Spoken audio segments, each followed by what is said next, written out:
Bienvenidos a La Ventana. Soy Rafael Tirado Rivera y este es mi podcast. Trataremos de darle sentido a las noticias de la semana, hablaremos con datos y miraremos a Puerto Rico y el mundo desde una ventana diferente.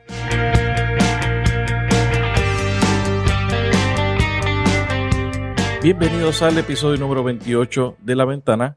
Gracias a todos siempre por la sintonía. Esta semana tengo el placer de presentar un extenso y ameno diálogo con don Alexis Masol González, recipiente del premio Goldman en el año 2002, premio que es el equivalente en renombre y prestigio internacional al premio Nobel en el campo ambiental y quien además es fundador de Casa Pueblo en Adjuntas. Con don Alexis hablamos sobre un incidente que le cambió la vida, sobre cómo la lucha en contra de la explotación minera dio paso a lo que es hoy Casa Pueblo y el más reciente proyecto de esa organización para generar el 50% de la energía que se consume en Puerto Rico con el sol para el año 2027, entre otras muchas cosas. Este es un diálogo extenso, pero ameno y necesario, ya que está repleto de anécdotas sobre un proyecto que es estudiado y celebrado en todo el mundo como el estándar de participación democrática y ciudadana y sobre todo de sostenibilidad y armonía con el ambiente. Gracias a don Alexis por recibirnos en Casa Pueblo y compartir estos relatos que también estarán contenidos en un libro que publicará próximamente. Este episodio también será transmitido próximamente a través de Radio Casa Pueblo en diferentes secciones. De esta forma, concluimos el tercer ciclo de este podcast y tomamos un receso por lo que resta de este año. Gracias a todos por las miles de descargas del podcast y a todos los invitados que han compartido ideas, preocupaciones y aspiraciones conmigo durante este año. La Ventana se publica a través de tu aplicación favorita para escuchar podcasts, así que te invitamos a que dejes un review y nos des un rate de 5 estrellas, especialmente en la aplicación de Apple Podcast para que más personas nos puedan escuchar. También te invito a que me sigas en las redes sociales, búscame como Rafael Tirado Rivera en Facebook, en Twitter y en Instagram. Y también que me sigas a través de mi canal de YouTube para que puedas ver o escuchar todos los episodios. También te invito a que leas y sigas mi blog titulado Así las Cosas, que publico a través de elnuevodía.com. Ahora los dejo con la entrevista a don Alexis Masol González. Don Alexis Masol, bienvenido a La Ventana. Gracias, muy feliz de estar con ustedes. Y más que bienvenido a La Ventana, gracias por recibirnos en Casa Pueblo. Ya que este es un proyecto que nosotros definitivamente respaldamos y es una inspiración para mucha gente. Estamos aquí, pues estás en tu casa porque cuando no te puedo dar la bienvenida porque esta es tu casa. Gracias. Que estás aquí en familia, como si fuéramos una familia. Gracias.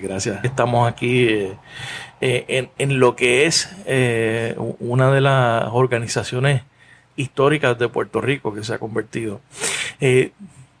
Don Alexis, usted, su vida, la gente la tiene ligada, la gente piensa rápido en Casa Pueblo, en esta organización.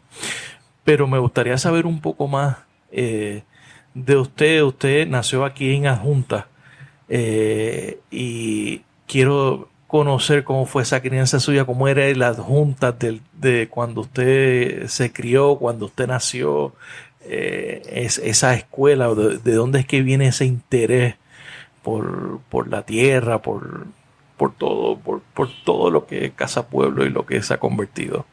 Mira, yo soy nacido, criado y estudié en la escuela pública de Adjuntas. De producto de la escuela pública. Soy producto de las escuelas públicas, de esos maestros que son los que nos dieron esos primeros pasos, nos guiaron. Y entonces así me crié, estudié aquí y me bañaba en el río, había muchos charcos. Hacíamos caminatas por los bosques, salíamos en grupo, subíamos a la cima de Guilarte, del bosque Guilarte, jugábamos baloncesto, béisbol, corríamos patines, bicicleta, todo en un marco comunitario, como si fuéramos una familia, los que vivíamos aquí cuando nos criábamos, y sentíamos, no solamente éramos amigos de los estudiantes que estudiábamos juntos, sino también de nuestra familia. Pues los padres de uno eran amigos de los padres de los otros, y se convirtió, era como un proyecto social comunitario. ¿Y usted era del pueblo o vivía en la zona más del campo? Vivía en el pueblo, Okay.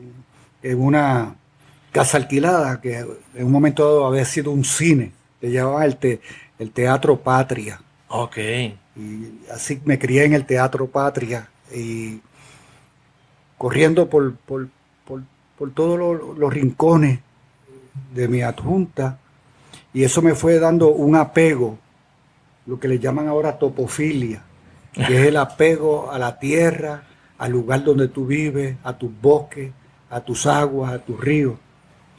Y eso que vemos ahora en Casa Pueblo también es un reflejo de lo que yo tuve en mi niñez. Es un reflejo de esa crianza, Sí, totalmente. de ese proceso. Sí. Y entonces, usted estudió aquí en las escuelas públicas, hizo la escuela superior también, estudió acá.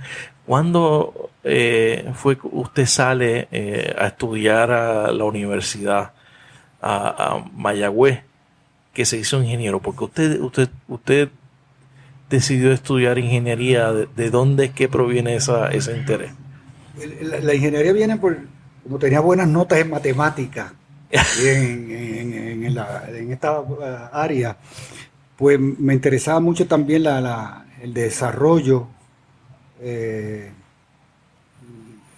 y ver contribuir a mi país. Quería contribuir a mi país como ingeniero.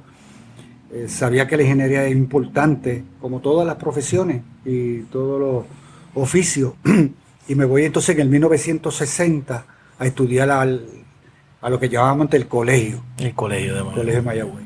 Y fue algo, un jibarito de aquí de la Junta, para que había época, irse a estudiar a Mayagüez.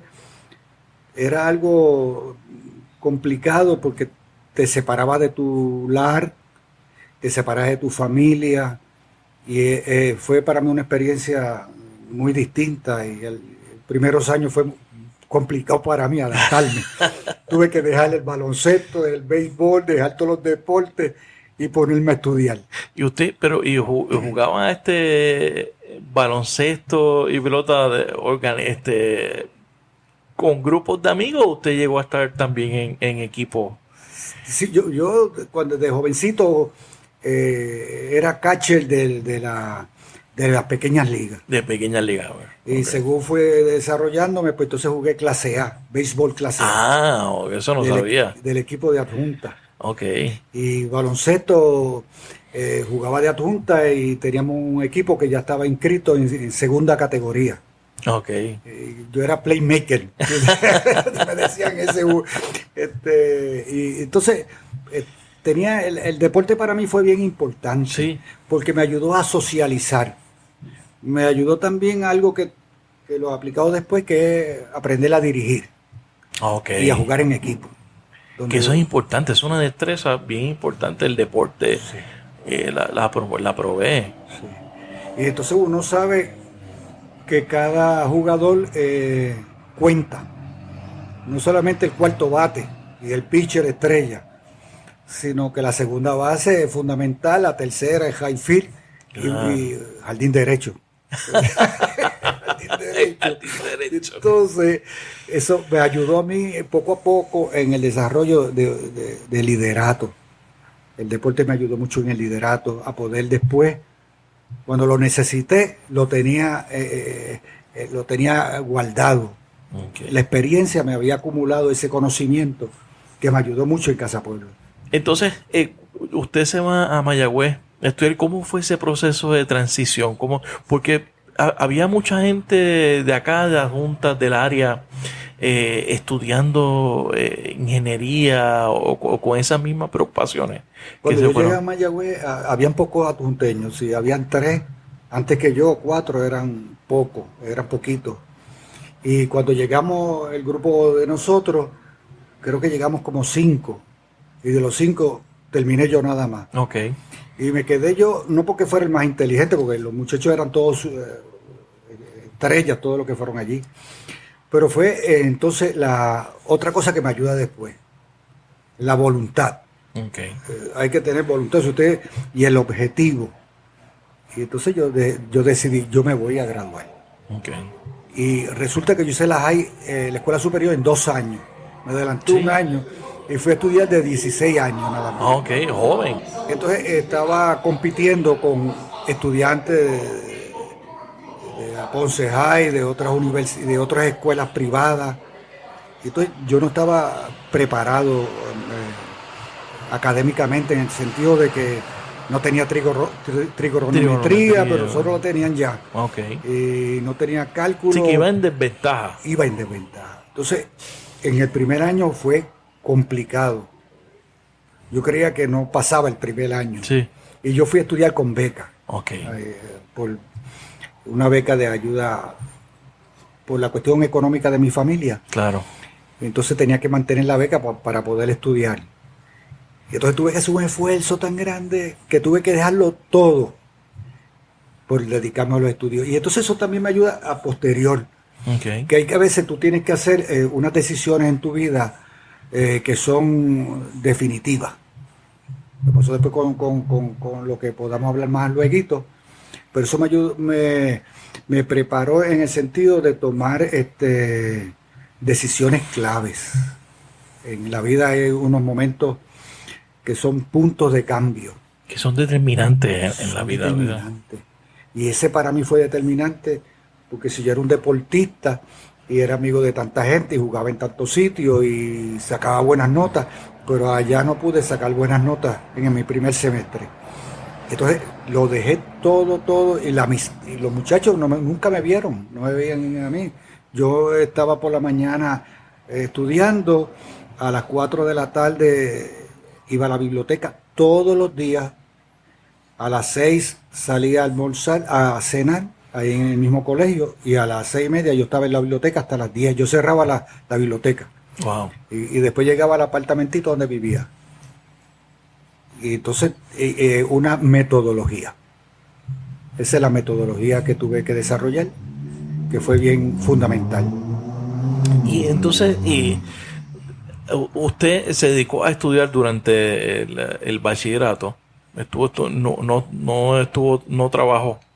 O sea, que vivía con la beca y me imagino con lo poco que lo podían ayudar, ¿no? Su familia. Sí, me ayudaban. Entonces, tenía que trabajar en rectoría. Sí. Si tuve que trabajar, la misma vez trabajaba para poder tener la beca, porque bajé las notas. Entonces, las notas bajitas. Ahora tienes que trabajar, ahora te lo tienes que ganar. No te lo ganaste con las buenas notas, no te lo ganas con trabajo. Entonces trabajaba en rectoría. Y ahí entonces conocí al rector, conocí a los profesores. También eso me ayudó a relacionarme a otros niveles. A otros niveles, exacto, que le da una perspectiva también diferente de la cuestión académica, sí. que de la parte de administración y un tanto más conocer personalmente gente, ¿no? Sí, eso me empezó a hacer adulto, siendo un niño, un joven de 16 años, empecé a hacerme adulto, la mente esa de cómo uno se comporta, cómo son las cosas distintas, las respuestas. Fue bien interesante, me dio lo que yo podría llamar formalidad. Okay. Me hice formal. Una persona bien formal. Porque eso usted lo ha llevado el resto de su vida. El resto de mi vida he sido formal, aunque aquí me bromean porque yo hago muchas bromas, estoy siempre alegre. Ahora, soy exigente, soy responsable y soy a la hora de las reuniones soy preciso y puntual. Soy muy puntual. Eso es importante. Entonces, ¿qué hizo cuando salió de la universidad? Mira, esto lo voy a decir, pero yo no sé si es bueno o malo, pero lo voy a decir, pero yo salí hecho un ingeniero y en el proceso la ideología de hacerte ingeniero es que tú estás capacitado para hacer dinero.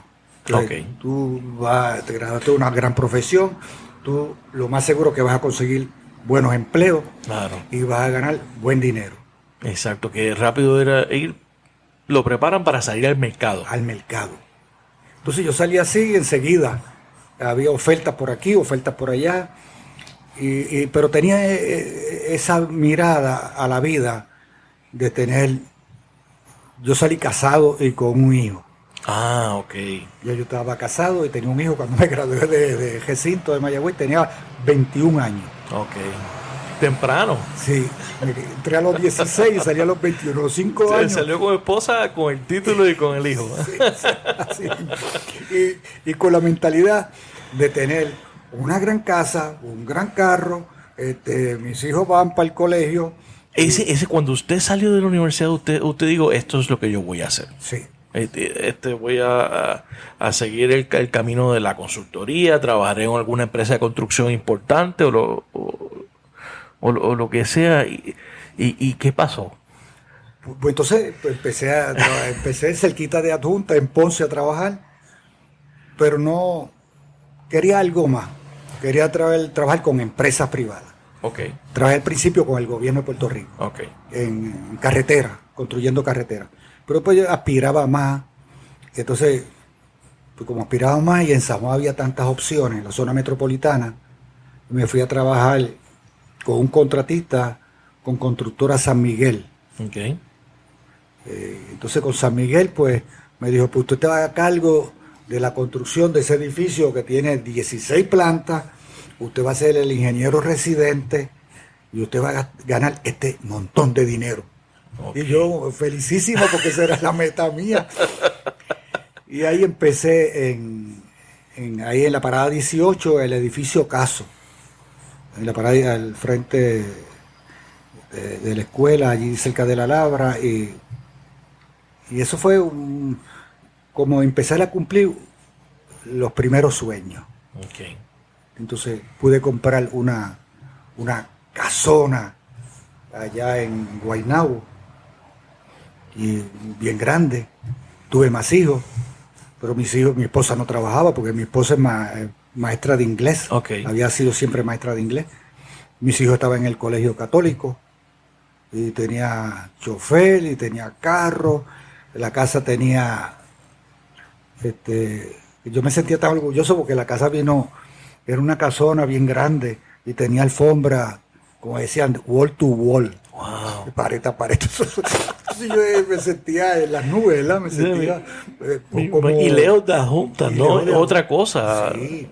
Entonces tenía acceso a los hoteles, porque jovencito, y podía ir al teatro, tenía un buen carro, y inclusive compré un apartamento en el condado. Wow.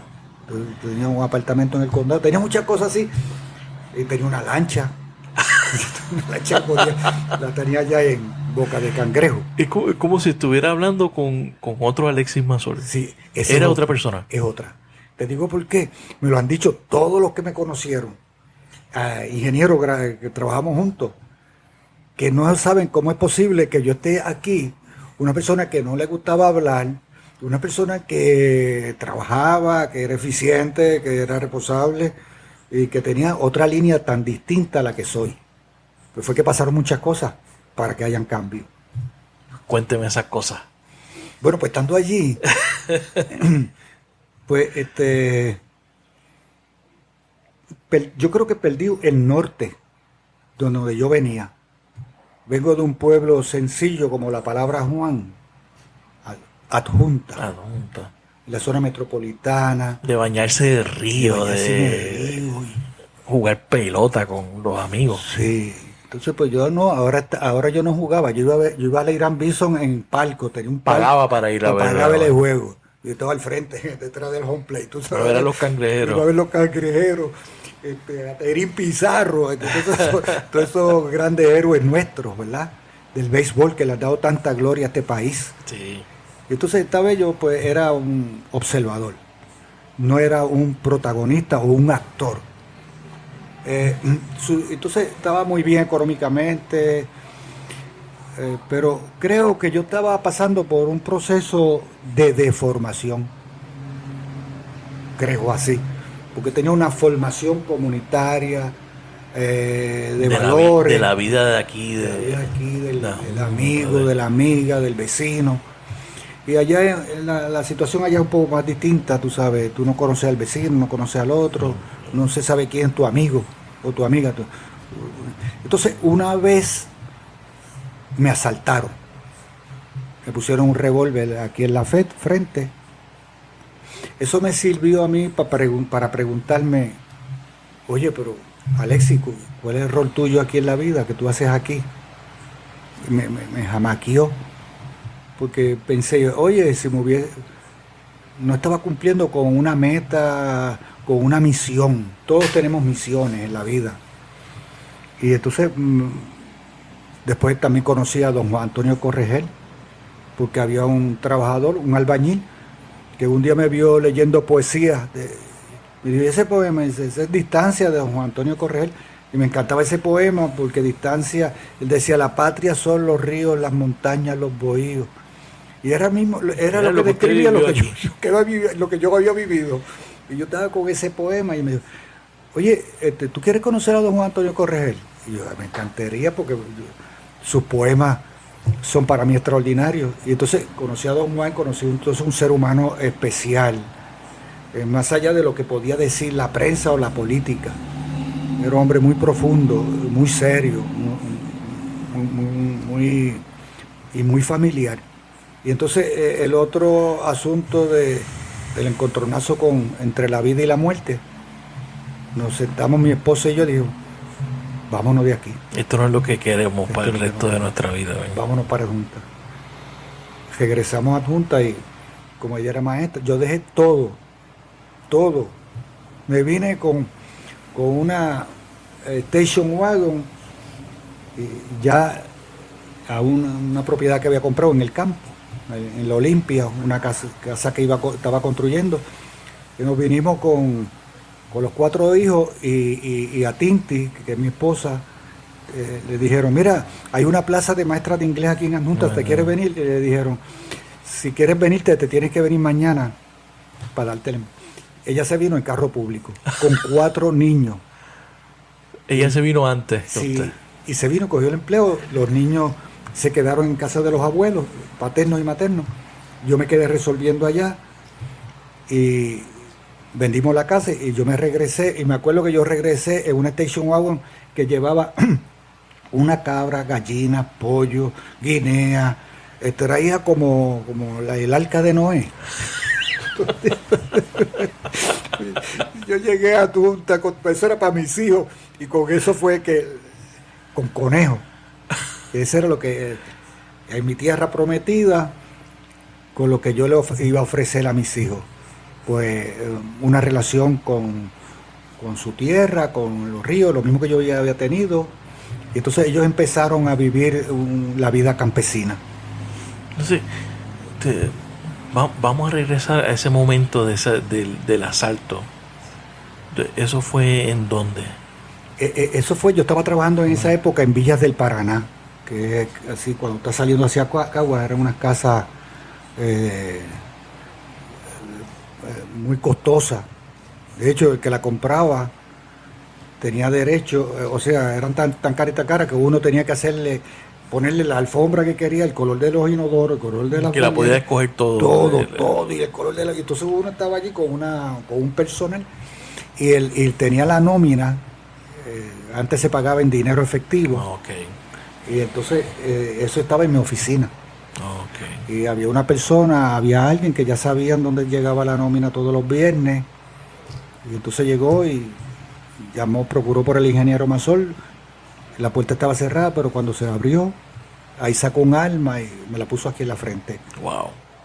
Fue bien chocante porque... Me imagino, y vio ahí su vida pasar, ¿no? Sí, yo vi la vida. Entonces me fui para mi casa al instante, ¿verdad? Para pasarle el susto. Y le digo a Tinti, me han asaltado y por poco me mata. Me dijo, deja eso, que un día te va a pasar. No me lo creyó. Esto pasó de verdad. Sí, no me lo creyó.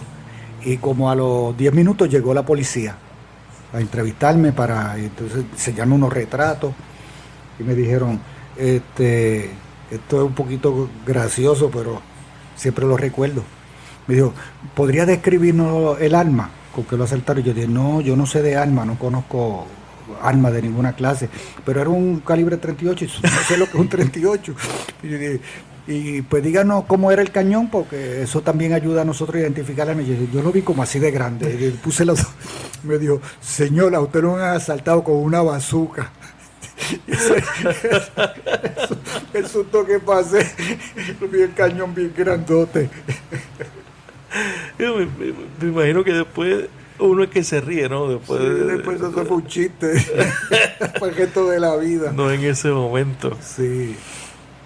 Entonces llegaron a... ¿Ya en qué año fue eso en que regresan a Junta? En el 1979. En el 79.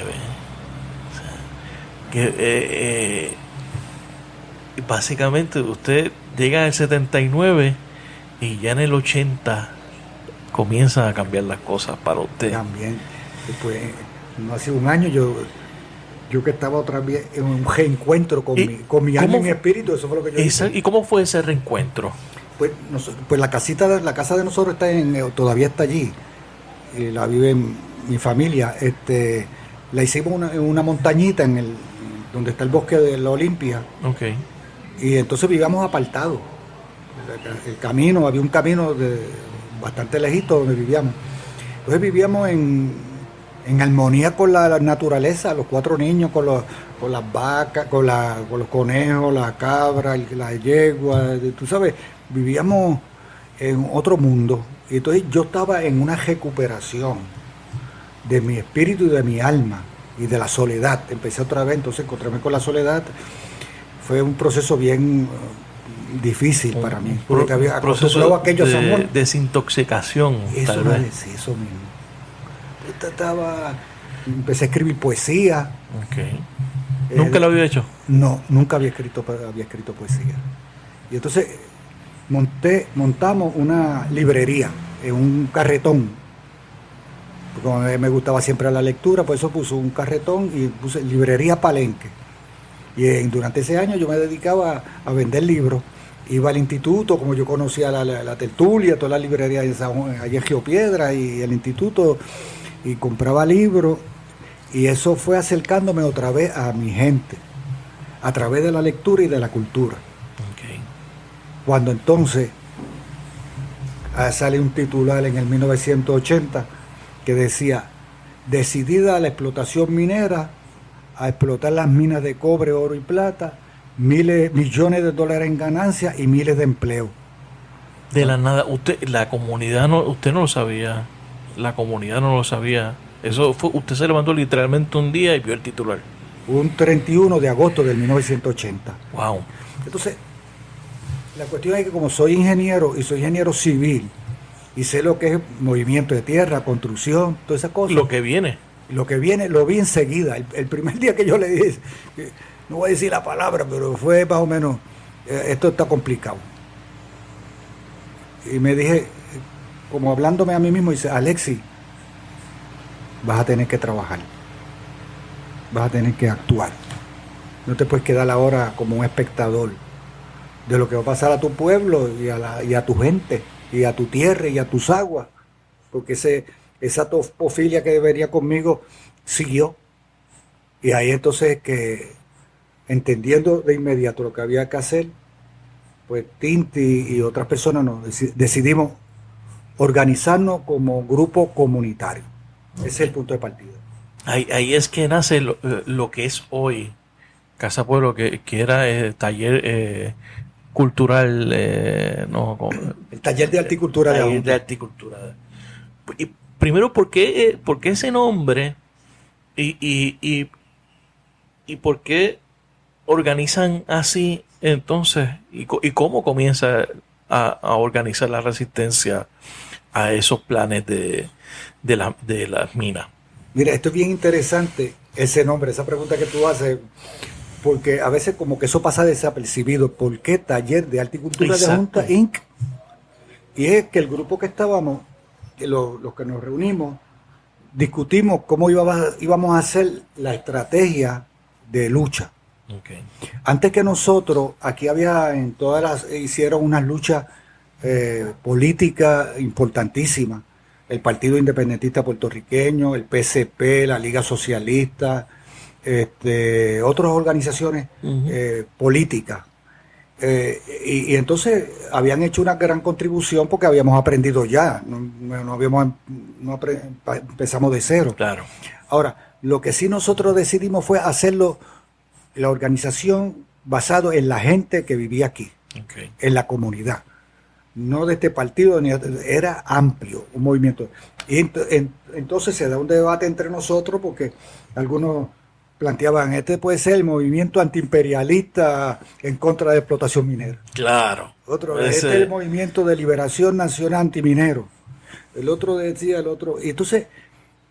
Incluía a la mitad de la gente, a la mayoría de la gente. Entonces nosotros entramos en una discusión que nos causó un gran problema porque no pudo haber consenso, no había consenso. Y entonces el caso nuestro, pues yo venir de aquí y conocer mi gente, yo decía, pero entonces ¿cómo nos vamos a abrazar con Josie, con Tito, con toda esta gente y otros más que no son ideológicamente independentistas, ni socialistas, ni comunistas? Claro. Pues ¿cómo nos juntamos? Con gente que piensa que la anexión era su ideal y el otro es el Estado Libre Asociado. Dijimos, bueno, vamos a hacer una lucha amplia, comunitaria, vamos a constituirnos como una organización sin fines de lucro, de gestión comunitaria y un nombre amplio que nos permita juntarnos sería el Taller de Arte y Cultura de Adjunta. Porque ya teníamos la visión que no iba a ser simplemente una organización para luchar contra las minas. Eso era el objetivo inmediato. Okay. Pero nosotros hablábamos de la salvación nacional de nuestra cultura, de nuestro idioma, nuestro territorio, nuestra música, nuestra bandera, lo que somos. Y ya pensábamos en eso, que la ruta no era exclusivamente por las minas nada más. Ok. Eso era parte de lo que hacían, pero no era necesariamente esa. Entonces, háblenos de esa lucha en contra de las minas. ¿Quiénes estaban detrás de ese negocio? ¿Con la ayuda de quién? Cuando nosotros miramos bien, lo primero que hicimos fue educarnos sobre el tema minero. Ese es lo primero. Y eso ha seguido siempre. La educación es nuestro punto de partida. Fue aquella vez y ha seguido siempre así. ¿Qué es lo que quieren hacer aquí? ¿Y quiénes lo quieren hacer? ¿Y cómo lo van a hacer? ¿Y qué se ha hecho antes? Entonces, como juntamos todo ese como un historial, y entonces primero que nos dimos cuenta era que había que estudiar qué era lo que iban a hacer. Pues la explotación minera habían descubierto 17 yacimientos que contenían cobre, oro y plata. Okay. Y habían hecho unas exploraciones científicas y lo habían cuantificado. Y habían identificado los 17 lugares y la metodología para extraerlos se conoce como cielo abierto, open pit mining. Y todo era aquí alrededor de Adjunta. Cubría 36,000 cuelas de terreno en Adjunta, Utuado, Lares, Jayuya y el norte de Ponce. Oh, wow. Entonces ya nos damos cuenta que lo que vendría era una catástrofe ecológica. Wow. No había que ser ingeniero. Pero entonces estudiamos la particularidad de la contaminación por las micropartículas de polvo, el sílice, el ruido. Iban a explotar 2,000 libras de explosivo diario por los 365 días. Oh, wow. Y entonces iba a afectar el lago de Cola. Bueno, una serie de cosas que técnicamente nos enseñó que no se podía. Lo otro que aprendimos, que era la compañía era la AMAX y la Kennecott. La Kennecott todavía está, y para que ella estaba en Chile, en la mina Chuquicamata, una de las minas más grandes del mundo. Así que sabíamos entonces que íbamos a pelear contra un monstruo. Un gigante, una transnacional. Y la otra es la AMAX. Así que nos dijimos, prepárate, sé humilde y prepárate para resistir. Porque nos van a dar duro. Esa gente no comen cuento. Bueno, tumbaron a Salvador Allende después. Exacto. Entonces, ya sabíamos el cuadrito, ¿verdad? Entonces, ahora vamos con la campaña. Ya sabemos que esto es una catástrofe ecológica y lo que lo quieren hacer es el gobierno de Puerto Rico, esa compañía avalado por el gobierno de Puerto Rico. Entonces nos damos cuenta, ahora, ¿y cómo lo hacemos? Nos damos cuenta que el gobierno de Puerto Rico, los partidos, cuando estaban en minoría, se oponían a las minas. Y digo, ay, qué bueno que este partido que esté... Pero cuando ganaban, apoyaban la minería. Y nosotros ese es el gran problema. Sí. Ese es uno de los grandes problemas. Pero lo aprendimos, como dicen por ahí, a la soltar. A la soltar nos dimos cuenta que ese juego, que es el mismo juego que hay ahora. Mientras son minoría, están en contra de unas cosas, tan pronto llegan al poder, hacen otras. Sí. Entonces, ese es el círculo vicioso que tiene este país. Por eso es que no podemos adelantar casi en ninguna causa. Porque ellos son la pared. Los partidos son las paredes para el adelanto de la causa de Puerto Rico. El que sea, la causa de un país. Porque ellos se bloquean. Porque sus intereses no es el país, es el partido.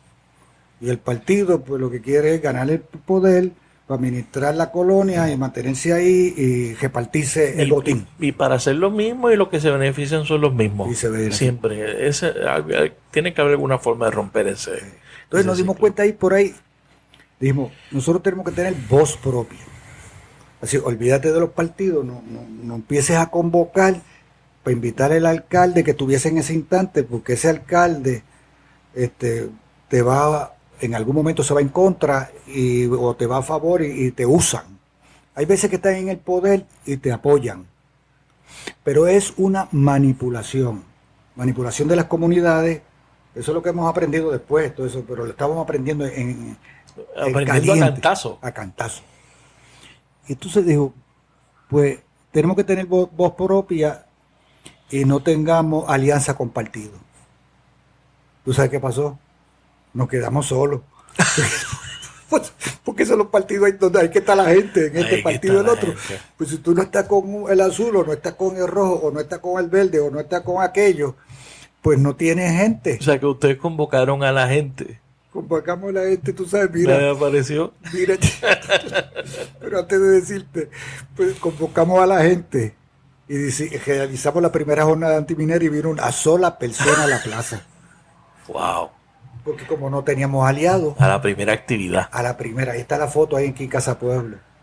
Eso, el grupo se cayó en cantitos. La mayoría se fue. Nos quedamos más que 3. Porque la gente dijo, este es un pueblo colonial. La gente no, lo que le gusta es la bachata. La gente lo que le gusta es la novela. La gente lo que le gusta es, como dicen ahora, pariciar. Pero los que nos quedamos, dijimos, puede ser que a la gente le guste eso y le gustan a mí los cupones y la gente necesita los cupones porque vivimos en dependencia, pero la gente tenía mucho temor para aquella época luchar por el ambiente. Había represión. Pero nos quedamos más solos. ¿Tú sabes cómo nos quedamos más solos todavía? ¿Por qué? Porque adoptamos una posición sobre la minería. Y era que antes se hablaba... ¿cómo era que decía la consigna? Minas puertorriqueñas o cero minas. Ok. Y entonces había un sector que hablaba de que la minería podría ser... De que los explotadores fueran locales. Sí. Ahora le llaman extractivismo.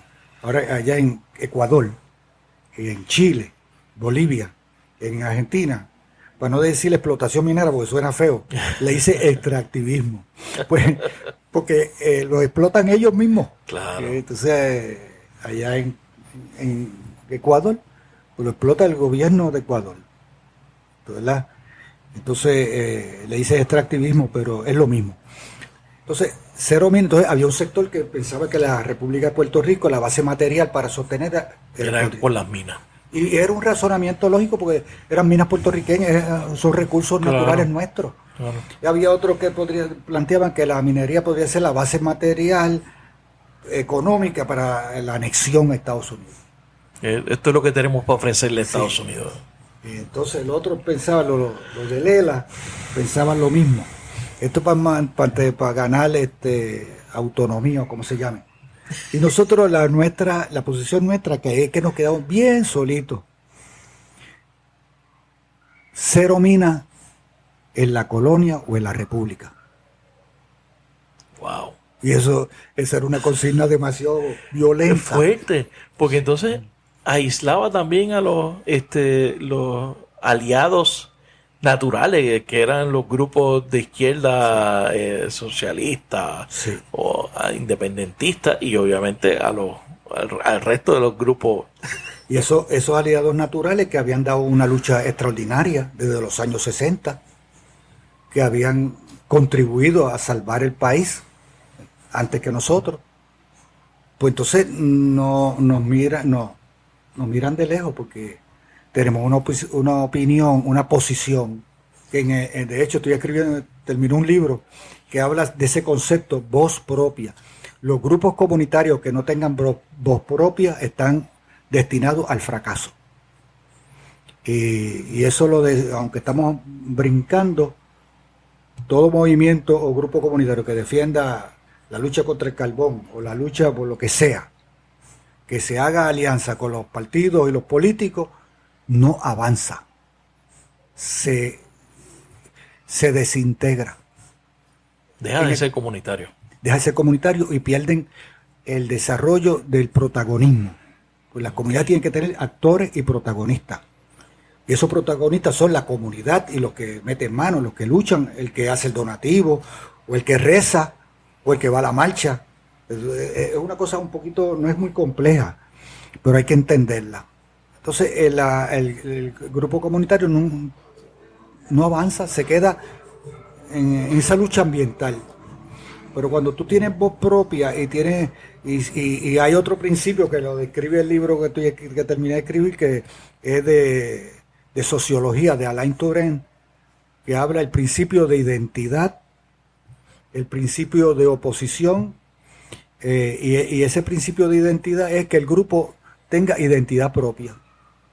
No digan, ese grupo eso está con los populares, ese grupo está con los independentistas, ese grupo comunitario está con los PNP. A la vez que te pongan esa identidad, te identifiquen. Pues a nosotros nos decían, para esa época, la identidad esos son los de las minas. Okay. Mira, íbamos a la universidad a dar charla y dice, mira, esos son los de Junta, los de las minas, en esa primera etapa. No eran los independentistas, ni los estadistas, ni los populares. Ni los populares, era otra cosa. Estaban creando una identidad. Y eso lo entendí yo después, con el tiempo. Claro, porque mientras eso pasaba, me imagino que había que ejecutar cosas y seguir la próxima estrategia y la próxima cosa. Ese proceso duró básicamente 15 años. 15 años. Ahí tuvimos que ingeniárnosla. Y fíjate, el nombre que le habíamos puesto al grupo, Taller de Arte y Cultura, eso es lo que nos salva. Porque la estrategia, nosotros nos preguntamos, ¿y cómo vamos a ganarle el corazón a un pueblo? El pueblo de Ajunta, el de Utuado, Lares, el pueblo de Puerto Rico, ¿cómo lo le ganamos ese corazón? Para que se junte y luche por él mismo, no por los partidos, por él, por sus aguas, por su tierra, por su bandera, por su nación, por su territorio. ¿Cómo hacemos eso? Mira, y estuvimos meses y meses rompiéndonos la cabeza. ¿Y qué vamos a hacer? Mira, y vino a ser la cultura puertorriqueña, la estrategia, donde salió la estrategia. Que esa es la pega. Sí.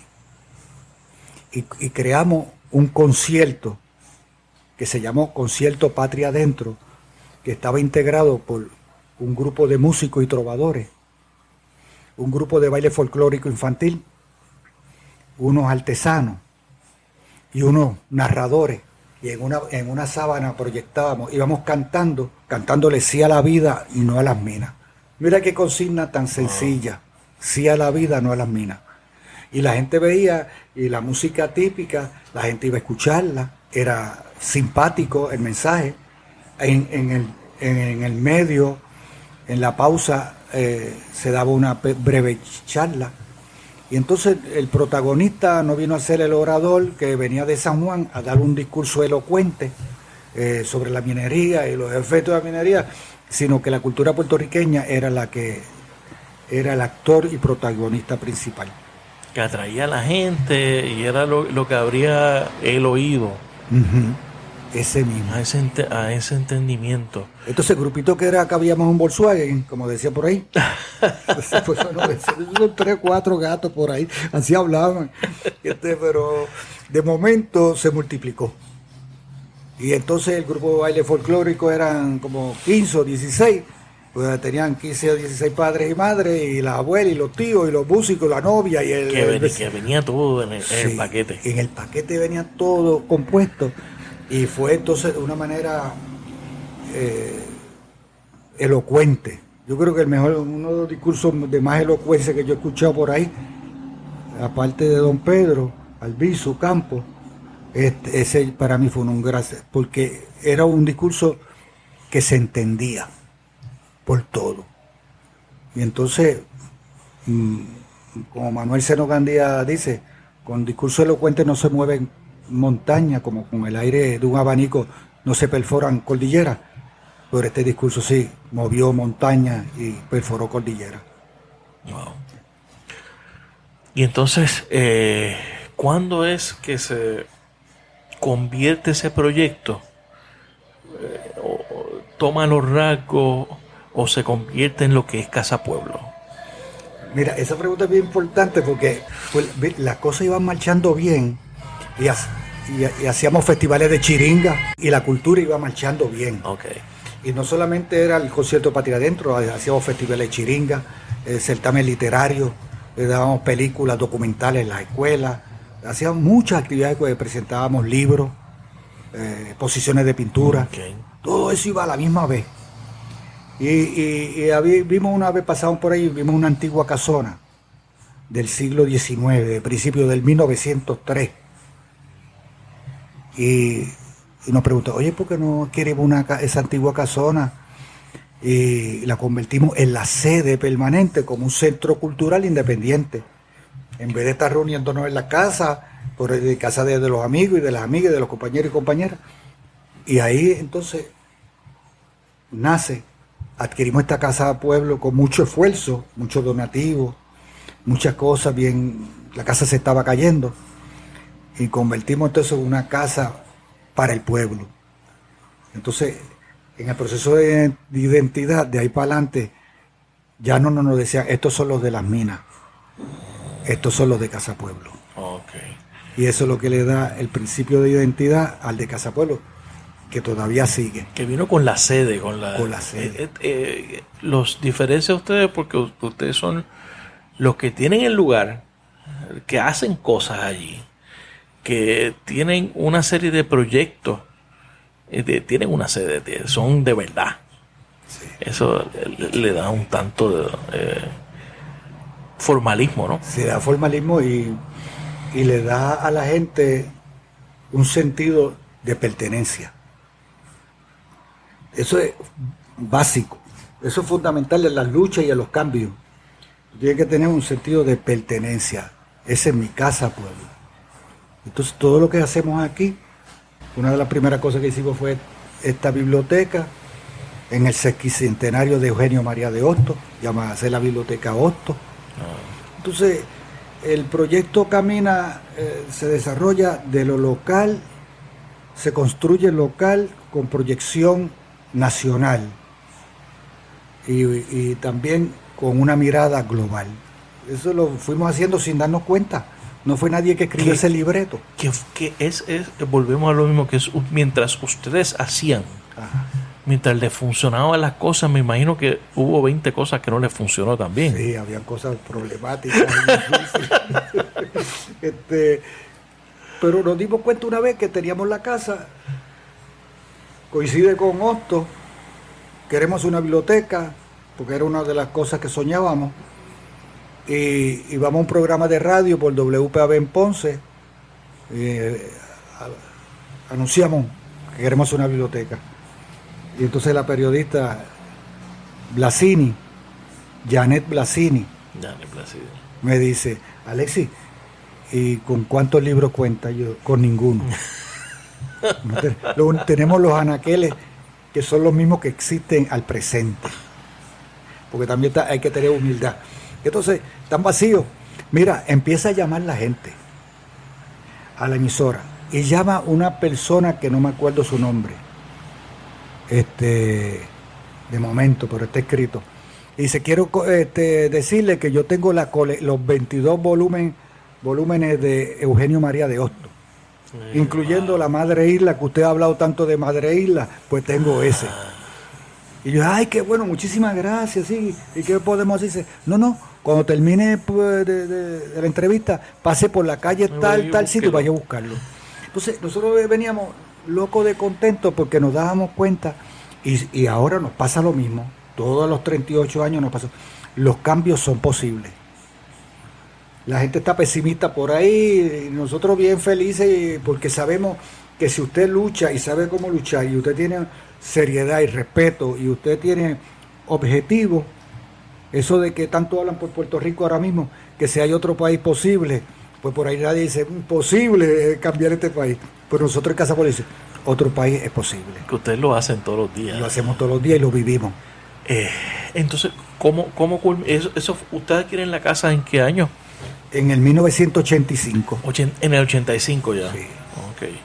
Y entonces, ¿cómo es que ya ustedes declaran victoria sobre las minas? Mira, entonces hacemos muchas cosas y ya hay algo entre muchas que hicimos, ¿verdad? Y íbamos en desobediencia civil, íbamos a la zona minera y sembrábamos árboles. Ok. Y al otro día nos los arrancaban. Y volvíamos nosotros y sembrábamos árboles. Era un tipo de desobediencia civil. Para que la gente sepa, ya habían zonas demarcadas, ya habían zonas separadas para eso, había maquinaria ya utilizándose. Mira, ya las compañías mineras habían comprado los terrenos ya, donde están los dos yacimientos principales, ya lo habían comprado, que es entre Adjunta y Utuado, y era el yacimiento Calá abajo y Piedra Hueca. Ya tenían 730 cuerdas compradas y tenían sus oficinas ahí, y ahí guardaban las muestras de los minerales, de las exploraciones. Y nosotros nos metíamos allí, brincábamos la verja, pasábamos por donde fuera y sembrábamos árboles. Y decíamos, esto es tierra libre de minas. Tú sabes, esa es parte de la consigna. Claro. Y la gente empezó también a darle el paso, no solamente a decir no, sino también a actuar. Hacíamos marcha. Pero hubo una actividad que fue ya cerquita, que un día nos reunimos con los estudiantes de la Escuela Superior de Adjunta, Rafael Aparicio Jiménez, para esa época. Y le reunimos todos los estudiantes, como Tinti es maestra de esa escuela superior, que pues tenía acceso a todos los estudiantes, y nos reunimos con ellos y le preguntamos. A todo el pueblo, ya le he dado clase a todo el pueblo. Sí, aquí, eso me han dicho. Tinti conoce a todo el mundo. Tinti es una dulzura, además ha sido una gran maestra y una luchadora que luchó, antes de Casa Pueblo ya estaba ya luchando en contra de los salones de asbesto. Desde ese entonces. Antes de las minas. Entonces viene ahí y le preguntamos a los estudiantes, ¿qué vamos a hacer? ¿Qué van a hacer ustedes? Pues ya sabemos lo que está haciendo Casa Pueblo y ustedes. Me acuerdo que en la reunión unos dijeron, pero mira, vamos a escribir unas consignas de no a las minas por todo el pueblo, en las paredes de la escuela. Y vino un estudiante y levantó la mano y dijo, yo me opongo Y le dije, Dios, pues estoy aquí uno que se opone, estará a favor de la minería. Le estarán pagando. Sí, le estarán pagando, porque rápido empezaban antes a ver a gente encubierto por todos lados. Los tenían aquí. Nosotros tuvimos gente, sí, y estudiantes también.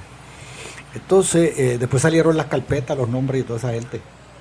Y entonces este joven dice, no, pero este no era un agente, no fue nunca agente. Era un muchacho juicioso e inteligente.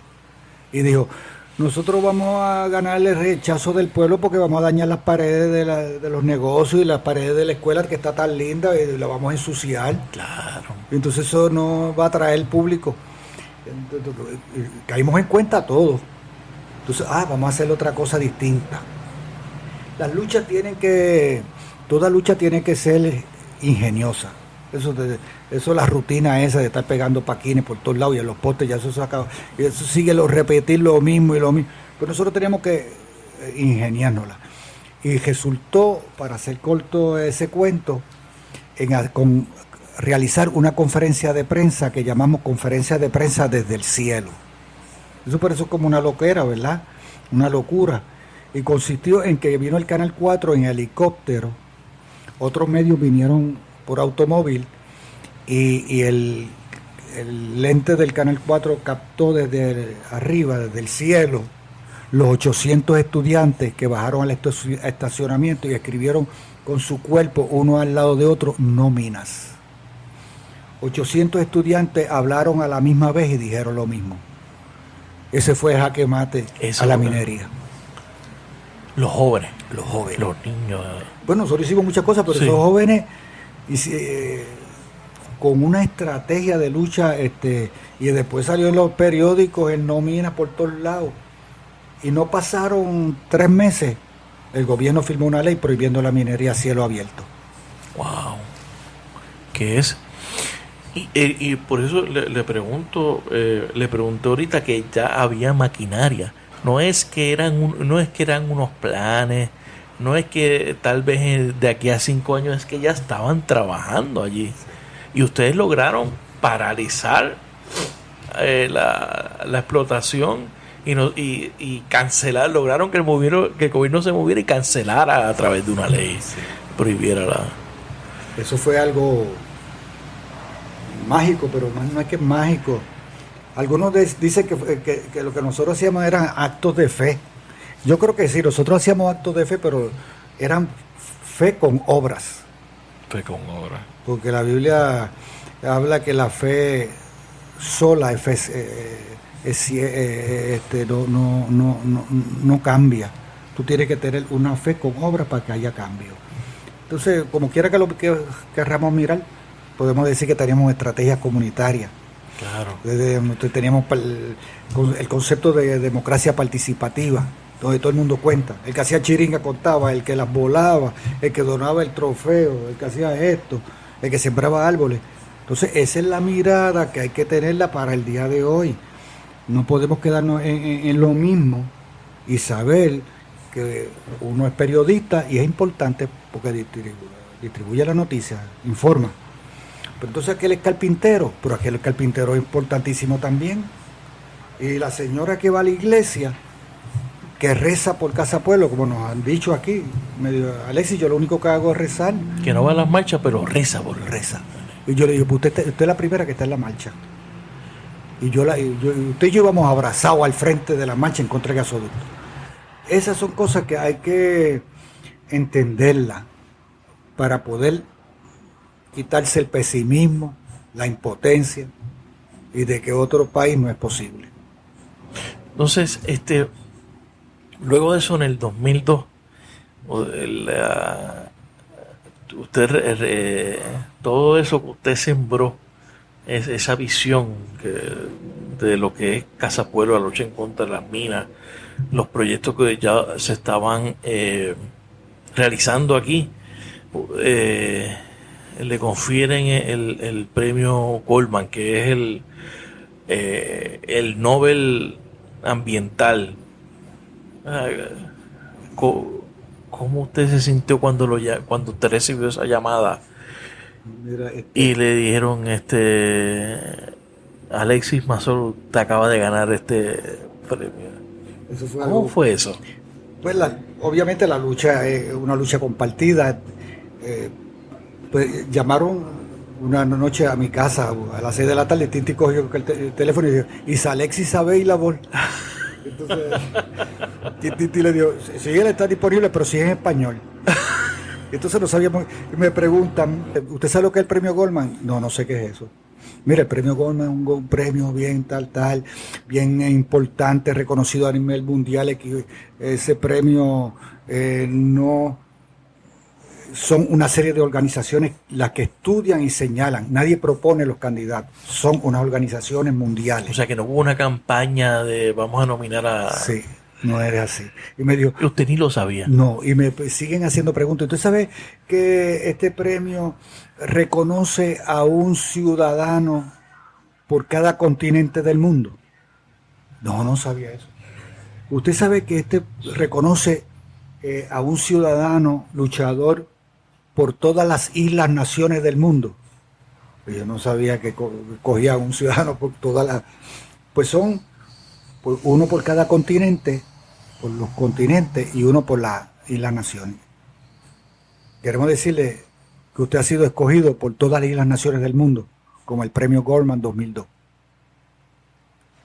Y yo me quedé ahí, no podía contestar. Y además, queremos decirle a usted que es un reconocimiento que equivale a un premio Nobel del Ambiente y hay un dinero en efectivo que va para ayudar a la lucha. Entonces yo le dije, mira, yo no lucho por premio, ni lucho por reconocimiento, yo lucho por mi patria, por mi gente. Y nunca luchó por dinero. Así que nada de eso me motiva, así que quiero darle las gracias. Y ha sido una alegría por aprender de lo que es el premio Goldman. Y enganché. Después fui al internet y me dije, mira si esto es de verdad. Y después mandaron una carta certificando. Y fue de gran emoción allá en la celebración, en la otorgación del premio. Una cosa grandiosa. Esa gente lo hace. Lo celebran en San Francisco, en el San Francisco Opera House. Okay. Y ahí van los presidentes de los ganadores de esos premios, los embajadores, los dignatarios. Ahí van más de 3,000 personas. Wow. Y van norteamericanos, muchos norteamericanos muy comprometidos con el ambiente. Es una ceremonia impresionante, bien impresionante. Fue un día, yo fui con Tinti y con Arturo y con los hijos míos y mi familia. Me ayudó mucho también, porque no sé si quieres que te diga algo que dije allí. Claro que sí. ¿Te lo digo? Seguro. Pues uno va allá, pero uno va con, como dicen aquí, con la mancha de plátano en el flu, como el gabán, y con el compromiso. Porque los galardones no son para uno sentirse más grande o más importante. Es la responsabilidad. La responsabilidad que usted va a decir allí. Y yo llevé los estudios científicos que hizo Arturo sobre Vieques, que se habían hecho públicos, donde evidenciaban que la cadena alimentaria estaba contaminada con metales pesados que producen cáncer. Entonces yo dije eso.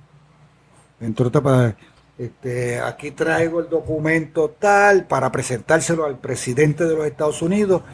Y dije, I demand the President of the United States to stop bombing Vieques, parar la bomba y que se salga la Marina de Vieques ahora. Y está evidenciado por qué. Además, no está haciendo daño a nuestro país. Mira, se pusieron de pie los 3,000 personas y empiezan a aplaudir.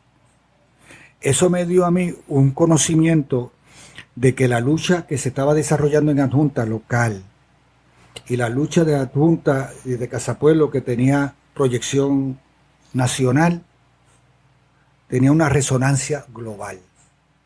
Ellos me dan cuenta que las luchas de los pueblos son luchas, aunque está en un lugar, tiene impacto global.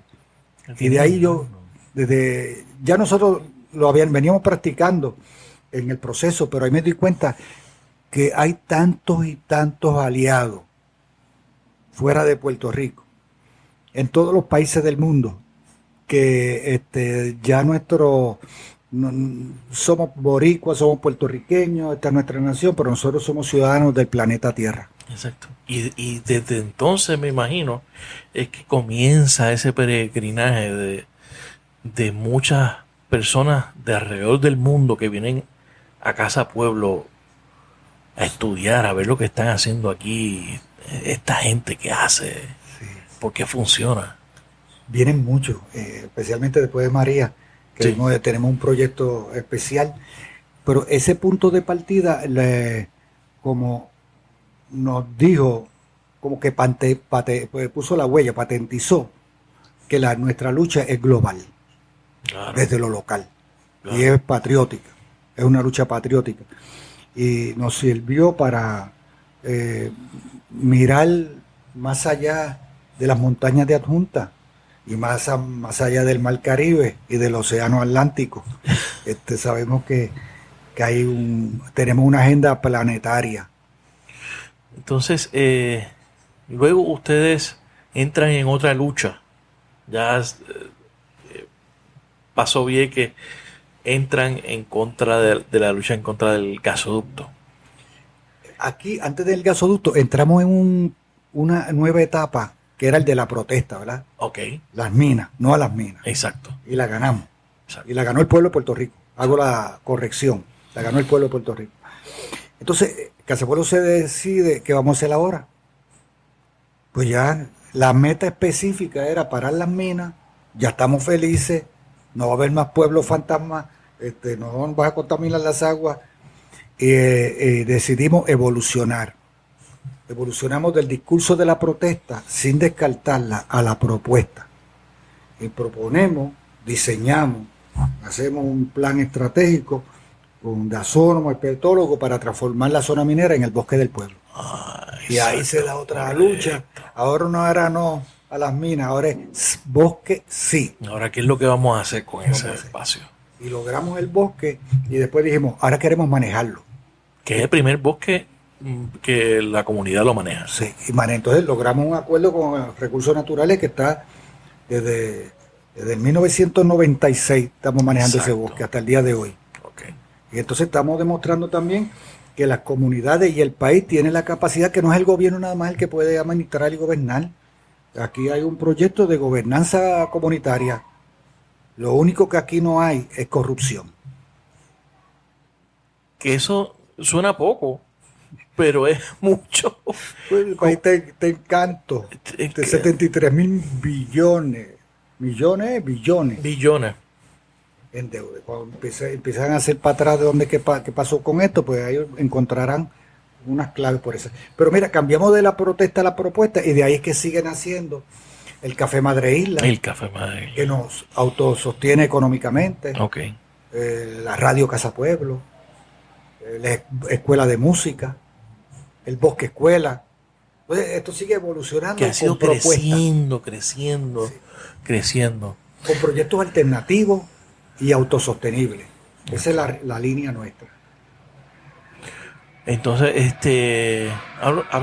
regresemos un poco al tema del gasoducto. Pues entonces, en esa ruta, como siempre en la vida hay escollos. Los jóvenes y los mayores sabemos de esto ya, que no hay nada horizontal. La vida tiene mucho recoveco, zigzag, hay contratiempo. Y habíamos aprendido anteriormente que nadie escapa al sufrimiento. Todo el mundo quiere ser feliz, ¿verdad? Pero por más que trate, nadie escapa al sufrimiento. No hay forma. Y vamos tan felices con el café, felices con el bosque escuela, con el manejo del bosque del pueblo. Ustedes estaban en una etapa que digo, pues ya se acabó los tiempos de protestar, sí. Estamos en las de crear cosas, sí, y echar para adelante a este proyecto, es el cambio. Se anuncia, vamos a pasar un gasoducto por el medio de... Chacho. La frase mía fue, ¡otra vez! Sí, porque hay gente que le encanta protestar y están Es como una viven de eso. Hay una cultura de la protesta. Hay una sí. cultura de protesta. Y importantísima. Claro. Porque si no se hubiese caído del país, claro, no lo hubiesen tumbado. No. Y mucha gente, y en este país se resiente, ¿no? La gente que protesta, que se levanta a parar la carretera por algún tema. No, de hecho, esa cultura de protesta ha salvado a Puerto Rico de muchas cosas. Sí. Ahora, nosotros creemos en la protesta, ¿verdad? Pero una forma de evolución. Evolución. Y la propuesta. Porque es la manera de hacer el cambio. Nosotros aspiramos, nosotros luchamos porque tenemos una misión, queremos un cambio social político para Puerto Rico. Esto no es porque sea lindo el café y somos autosuficientes y nos encanta tener la casa pueblo con energía solar y no contaminar la capa de ozono. Y no somos felices nada más porque la factura no viene de cero en Casa Pueblo. No es eso nada más, es que nosotros desarrollamos una praxis comunitaria hacia el cambio social político.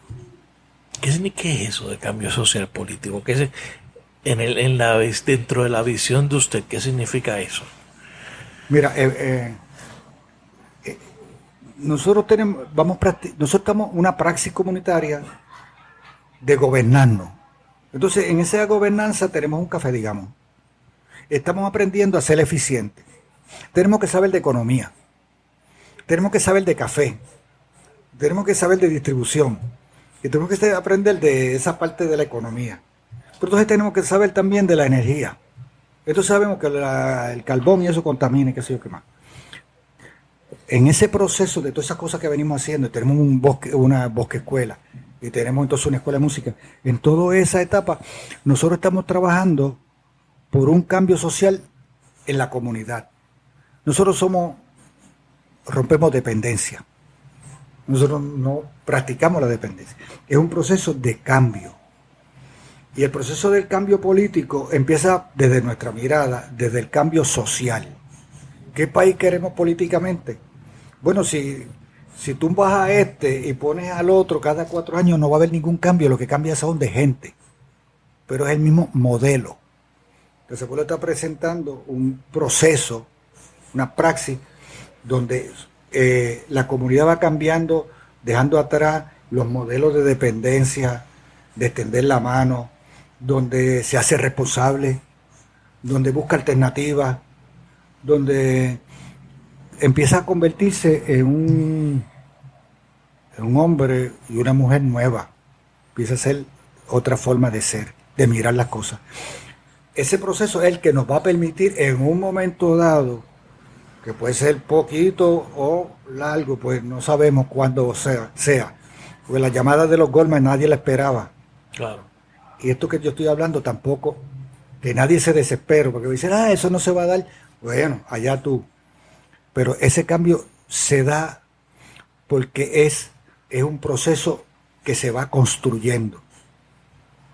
Y el cambio político se dará cuando tengamos la mentalidad y la práctica de lo que queremos hacer con Puerto Rico. Entonces, queremos un país de corruptos, pues sigue votando las elecciones cada 4 años y cambia un corrupto por otro. Esa es la práctica y la lógica. ¿Usted no vota? No practico eso. Eso es como darle con un martillo de goma a una piedra, una roca que tú quieras destruir. Nosotros creemos en los cambios desde la mirada del cambio de abajo hacia arriba, rompiendo el escalafón de la división de clase, ¿verdad? De arriba para abajo, donde está el poder económico, el poder político, que va sobre el poder social y ellos allá arriba deciden las cosas y ellos tienen su propia lógica. La lógica que nace de abajo para arriba de una práctica, que esto es un poquito más trabajoso, pero la única manera de tener un futuro sin fallas es ese. Y siempre va a haber fallas, pero esa es la forma de buscarlo, ¿no? De cambiarlo. Y tú cuando cambies, por ejemplo, que nosotros miramos la cosa de otra manera y la gente que viene a Casa Pueblo y de aquí esto se llena de gente, aquí vienen de todas partes del mundo. Y la lógica es distinta y aquí no hay pesimismo ni Ni nosotros tenemos problemas ni con el gobernador, ni con el gobernador pasado, ni con el presidente del Senado, ni con el alcalde de Junta. Nosotros no nos preocupan ellos. Ellos hacen su trabajo, ¿verdad? Hacen su cosa. Hacen su cosa y allá ellos. No estamos nunca señalándole sus errores o lo que sea. Nunca hablamos de ninguno de ellos. Y si tú me pidieras una opinión, yo creo que no te la daría porque no hace falta. ¿Qué adelanta eso? ¿Para qué sirve? Pues si lo que yo podría decir de ellos, eso lo dicen todos los días los analistas, eso lo dice todo el mundo por ahí. Y tú vete los programas de esa donde llama a la gente, ahí insultan. El desahogo de la gente. Nosotros no insultamos porque no nos hace falta eso. Y además tenemos una cultura institucional distinta. Nosotros no ofendemos a nadie. Y puede ser alguien que nos haya ofendido a nosotros en las luchas políticas. En la lucha contra el gasoducto que tú me preguntaste ahorita, un día nos dijeron de allá de Fortaleza, esos son los masoles de la vida. Eso es una falta de respeto, ¿verdad? Y yo lo cogí, a otro nivel yo les respondería, ¿verdad? Si tuviésemos de frente a frente. Claro. Yo les podía responder. Pero no, lo damos como personas que no merecen respuesta, ¿verdad? Claro que no vale la pena. No vale la pena entrar en una discusión tan pequeña, ¿verdad? Ahí si están ellos de rodillas, pues no te pongas de rodillas tú. Claro. Pero a veces nos duele, a veces nos dicen cositas que duelen. Don Alexis, llegó el 20 de septiembre del 2017. María, ¿cómo te vivió ese día? Oye, eso fue... Yo vivo en mi casa de madera, donde me crié. Ok. En la misma casita aquí en el pueblo. Aquí en el sí, en el pueblo. Yo voy a pie y vengo a pie. En la casa, el viento empezó a azotar fuerte. Y la casita, un palo se cayó sobre mi casa. Pero le dio por un ladito de una esquina, ¿verdad? Y le digo a Tinti, vámonos para Casa Pueblo. Era como las 5:30 de la mañana cuando estaba fuerte. ¿A las 5:30? Sí. ¿Usted salió de su casa a esa hora? Sí, porque aquí no. Oye, nos montamos en el carro, que todavía no se habían ido cayendo los postes de las calles aquí. Pudimos pasar en el carro. Okay. Me metí aquí, eso fue, por poco no podemos entrar porque el viento era tan fuerte. Pero vivimos el huracán aquí dentro. Y resulta que aquí teníamos luz, teníamos nevera, tenemos energía solar. Y entonces lo sufrimos, ¿verdad? Pero también vivimos en ese momento tan difícil, vivir en la casa del pueblo y ser uno que llegó allí, que era uno, porque después llegó tanta y tanta gente aquí. La Casa Pueblo se hizo casa adjunta, casa patria, y entonces sirvió de oasis energético. La gente empezó a entrar a Casa Pueblo a darse terapias respiratorias, la diálisis, pues teníamos energía, traer los medicamentos a ponerla en la nevera. La Casa Pueblo se llenaba 200, 300 personas. Y Tinti y yo fuimos los primeros durante el huracán. Los primeros refugiados. Los primeros refugiados. Fuimos los primeros refugiados. Y además custodio. Nos vinimos aquí también a cuidar la casa. A cuidarla, una ventana que se abriera, un problema. De hecho, sacamos agua de adentro. Sí, me imagino. Toda la noche y todo el día, por día y noche, sacando agua porque el viento venía el agua venía con viento y se colaba por debajo de las puertas y por todos lados. Es el que no le pasó nada físico a la casa. Sí. La historia es el agua entrando. Entonces, ustedes se convirtieron en ese oasis energético y eso dio inicio a un proyecto para impulsar el uso de energía solar. Nosotros habíamos comenzado en el 1999 ya con 3 paneles solares. Ok, 3 paneles solares. Sí, que le daba hacía un montón de años. Energía, ¿a qué le daba? Unas bombillitas por ahí. Okay. Pero ya nosotros casi siempre estamos un poquito adelantados a lo que va a venir. Y ya sabíamos que la energía renovable era necesaria. pero no podíamos hacer más nada más que 3 panelitos y una batería y estábamos ya impulsando. En el 2008, 9 años después, instalamos un sistema aquí en la casa más amplio. Y en 2017, en verano, antes de María, habíamos instalado uno completo que genera el 100% de la energía de Casa Pueblo. Cuando entonces llega el huracán, pues estábamos como preparados para una eventualidad como esa. Sí. ¿Lo habían pensado? No lo habíamos pensado nunca. Siempre impulsábamos la alternativa de Puerto Rico con energía renovable. Pero no por la necesidad de un huracán que viniera. No lo habíamos pensado así tan... Un evento catastrófico como No lo ese. habíamos pensado así, fíjate. Aprendimos de eso después. Claro. Entonces, es como todo ha sido en la marcha. Sí, y aquí tenemos muchos genios en Casa Pueblo. Son gente que el compromiso los hace más inteligentes de lo que son. Porque el compromiso obliga a la inteligencia y a ser creativo. Y a la creatividad. Sí, y Arturo, el doctor Arturo Mazol de ella, entonces logra con su trabajo voluntario y el cuerpo de Casa Pueblo impulsar un modelo de desarrollo local autosostenible con la energía renovable, con el sol. Entonces ahí después, María, nosotros nos juntamos y dice, para atender la emergencia, pero también para el cambio. No se trataba de resolver el problema como hacen los políticos, que entonces llevan la plancha de zinc, qué sé yo qué más. Nos dice, no, vamos a ver cómo podemos atender y diseñamos varios sistemas, modelitos pequeños de energía solar. Okay. Pero eso fue una cosa grandiosa. Pero lo primero que hicimos fue que nos llamaban de la diáspora puertorriqueña, de muchos lugares, de Noruega, de Sudamérica. Mira, Casa Pueblo, que ustedes necesitan para la comunidad. Y lo primero que le dijimos, necesitamos lámparas solares. Luz. El país así, además esto va a tardar. Mira, llegaron aquí esas lamparitas que vienen incrustados su panel solar. Sí. Distribuimos 14,000 lámparas. 14,000, wow. Más del 70% de la población de Junta tenía una bombillita que se alumbraba. Yo me lo gozaba todo en casa cuando pasaban por la calle, la gente con las bombillitas. Entonces, eso fue también educativo. La gente dijo, párate, nosotros impulsábamos el modelo de educación. Nosotros, la radio, por aquí anunciaba, hoy la lámpara, se va a distribuir lámparas solares en el barrio Guilarte de Adjunta.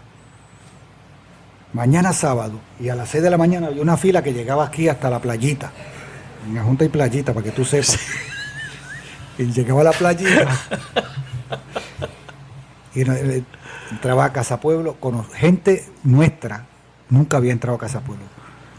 Se sentaban en la casa, se pasaban por el mariposario, conocían todo, después recibía una charlita y se le obsequiaba la lamparita solar y se le explicaba de dónde vino. Porque la solidaridad también venía de muchos lugares. De afuera. De afuera, pero también los de aquí tienen que sentir agradecimiento. Mira, entonces diseñamos un sistema para un sector El Hoyo, gente Vallajá aquí en Adjunta. Habían 10 familias que iban a morir, pues no tenían energía para la diálisis. Diseñamos inmediatamente la Comisión Técnica y Científica con 2 paneles solares, una batería, un inversor y una neverita así pequeñita que cuesta como $40. Con eso le resolvimos para que se dieran las terapias y tuvieran refrigeración para los medicamentos. Después nos dijimos, ¿qué vamos a hacer ahora? Mira que hay un problema con los colmados, remotos por allá. La gente no tiene luz y lo que comen son salchicha y no hay leche para los niños. Logramos entonces construir sistemas solares completos en 5 colmaditos aislados, funcionando completo. Panadería y la vegetería, hicimos 2 vegeterías. Y después, por si acaso, como para cuestión esa de impulsar lo popular, una barbería solar. Y entonces casas solares. Ahora mismo estamos construyendo más de 30 hogares con el sistema completo solar. estamos cambiando el paisaje energético de Adjunta. Están construyendo hogares, 30 hogares. 30 hogares. ¿Tú sabes cómo le llamamos aquí? Insurrección energética. Está buenísimo. Hay muchas insurrecciones que necesita el país. Eso es así. Sí. Pues, No una, yo creo que tienen que ser muchas. Muchas. Y entonces esta insurrección, hay una que practicamos aquí que hace tiempo, que se llama la insurrección del amor. Que hay que amar al prójimo, hay que quererse, abrazarse, practicar el respeto ajeno. Todas esas cosas, esa insurrección, aquí hay muchas insurrecciones, pero esta es de la energía. Excelente. Y entonces, esa experiencia que ustedes adquirieron en María, ¿qué ustedes quieren, cómo quieren escalar eso ahora a nivel de Puerto Rico? Entonces, a ese es bien bueno, porque siempre estamos en Adjunta, logramos el Bosque del Pueblo, después logramos el Bosque de la Olimpia, pero después logramos aumentar, logramos un proyecto de ley que nos ayudaron unos legisladores, porque te voy a hacer la aclaración, cuando uno habla de legisladores de corrupción, tengo que decir que la política es gente decente y seria también. Claro. No vaya a creer que yo generalizo, jamás. Claro. Como en como en todas las facetas del ser humano. Sí. Y hay unos legisladores que presentamos un proyecto. A raíz del premio Goldman me dieron un reconocimiento en la legislatura. Usted fue allí. Yo fui allí, y resulta que yo voy para San Juan un día y estoy monitoreando la emisora y escuché a Luis Francisco Ojeda decir, ahí en el Capitolio le dan homenaje a cuanto tusa hay. Yo escuché eso. Porque Luis Francisco habla así de Teo Uribe, de Jayuya. Exacto, de Jayuya. La Junta también, amigos nuestros, amigos, lo queremos mucho. Pues yo escuché eso y yo dije, vine para acá callado, yo no voy a... Debería de regresar. Sí, no, pero eso fue antes y yo, no, pero Alexis, pero no todos los legisladores... Pues entonces, mira, lo que hicimos fue, nos sentamos, escribimos un proyecto de ley. Okay. Y aprendimos a escribir proyectos de ley. Y que si una resolución conjunta. Todas esas cosas bien locas. Aquí hemos aprendido a hacer leyes. Hay varias leyes que las hemos redactado y han sido aprobadas. Y aquí sabemos redactar, proponer y después lucharlas para que las aprueben. Porque llegan allí y se duermen, pero hacemos campañas nacionales. Ustedes dan el servicio completo. Completo. Lo volvemos loquitos cuando empiezan a llegar las llamadas y los correos electrónicos. Pues ese proyecto de ley se logró una asignación de $20 millones inicialmente y unos tantos recurrentes para el bosque. Para adquirir terreno de bosque. Okay. Y eso fue a recursos naturales. Okay. Pues entonces esto ahora, con la energía renovable de Casa Pueblo, hemos tenido como en la guerra una cabeza de playa. Tú no puedes ganar la guerra en todos lados a la misma vez, tienes que empezar por un lado. Claro, hay que conquistar algo. Hay que conquistar, eso mismo. Este es un territorio conquistado, socialmente conquistado. Así que lo llamo yo en el libro. Okay. Un territorio social conquistado. Es la comunidad que conquistó ese bosque, que conquistó esta casa. Esta casa se ha hecho canto a canto. Y todos los cuadros que tú ves ahí son donados. Y todos esos libros que tú ves ahí son donados. Y la reconstrucción la hizo Master Paint. Y la otra cosa la hizo qué sé yo quién más. Y el carpintero que hizo qué sé yo. Pues eso. Es un territorio social conquistado. Pues entonces la Comisión Técnica y Científica de Casa Pueblo diseña, como hicimos contra el gasoducto, un proyecto de energía renovable para el país. 50% con el sol. Okay. Esa es la meta. Okay. Para el 2027. 50% con el sol. El proyecto del Senado, yo creo que no es tan agresivo como el de ustedes, si mal no recuerdo. No, es más agresivo. Yo creo que ¿sí? nos ganaron. ¿De verdad? Sí, mira, el de ellos es 100% renovable. Para el 2040. Sí, para el 2050. Para el 2050. Para el 2050. Ellos son más que nosotros, pero eso es para nunca hacerlo. Entonces dice a mitad, dice, transición de gas natural hacia los renovables. Es una transición de 30 años, eso no es una transición. Mira, esto es la de nosotros. Van a gas natural por 30 años. Y nosotros es ahora. 50% ahora. En los semáforos, en las escuelas, en los hospitales, en los bomberos, en la policía, en los refugios. Entonces, vamos a empezar ahora. ¿Cómo es el modelo? El modelo es el sistema solar en los techos de hogares, las escuelas. Entonces, eso empieza, tú vas a generar la electricidad con el sol en sitio.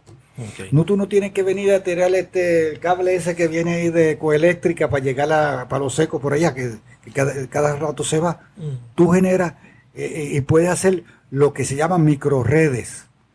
Del cuartel de la policía que está ahí pegadito al bombero aquí en Adjunta, tú instalas el sistema solar en bombero, digamos, y de ahí tú generas la electricidad en bombero y se la lleva a policía. A través del mismo sistema de microredes. Y entonces, eso... Mira, no se lo digas a nadie, pero Palo Seco no va a hacer falta. Así que tú lo que vas a invertir en Palo Seco, por favor, va a aumentar la deuda de los 73. Para convertirlo a gas natural. A gas natural, y después que tengamos esto, no tarda mucho, no va a hacer falta. Se lo estamos diciendo al gobierno. No inviertas ahí. Inviértelo aquí en un 50% adelante. No te mandes con el 100%. Y vamos a hacer lo urgente. Y te hace 200,000 casas o 100,000 casas en los lugares más remotos, que te vas a quitar el problema de tener que llevar la energía ya por los cables, por tendido eléctrico. ¿Y ustedes participaron del proceso en el Senado de reestructuración de la autoridad? No. ¿Cómo ustedes lo ven desde acá? Es que nosotros no creemos en la reconstrucción. Nosotros queremos en la transformación. Es que nosotros tenemos una idea como parece más jara. Pero vamos a reconstruir a Puerto Rico.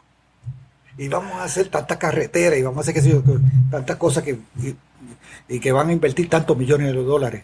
Y nosotros queremos transformar a Puerto Rico. Entonces, cuando le estamos instalando esas casas, sistemas solares en las casas, ¿verdad? Que esos son con aportaciones de las organizaciones no gubernamentales y de la diáspora, está habiendo un cambio social porque esas personas que tienen esa casita, que le dicen cubano, esa gente se hacen responsable de generar su propia electricidad.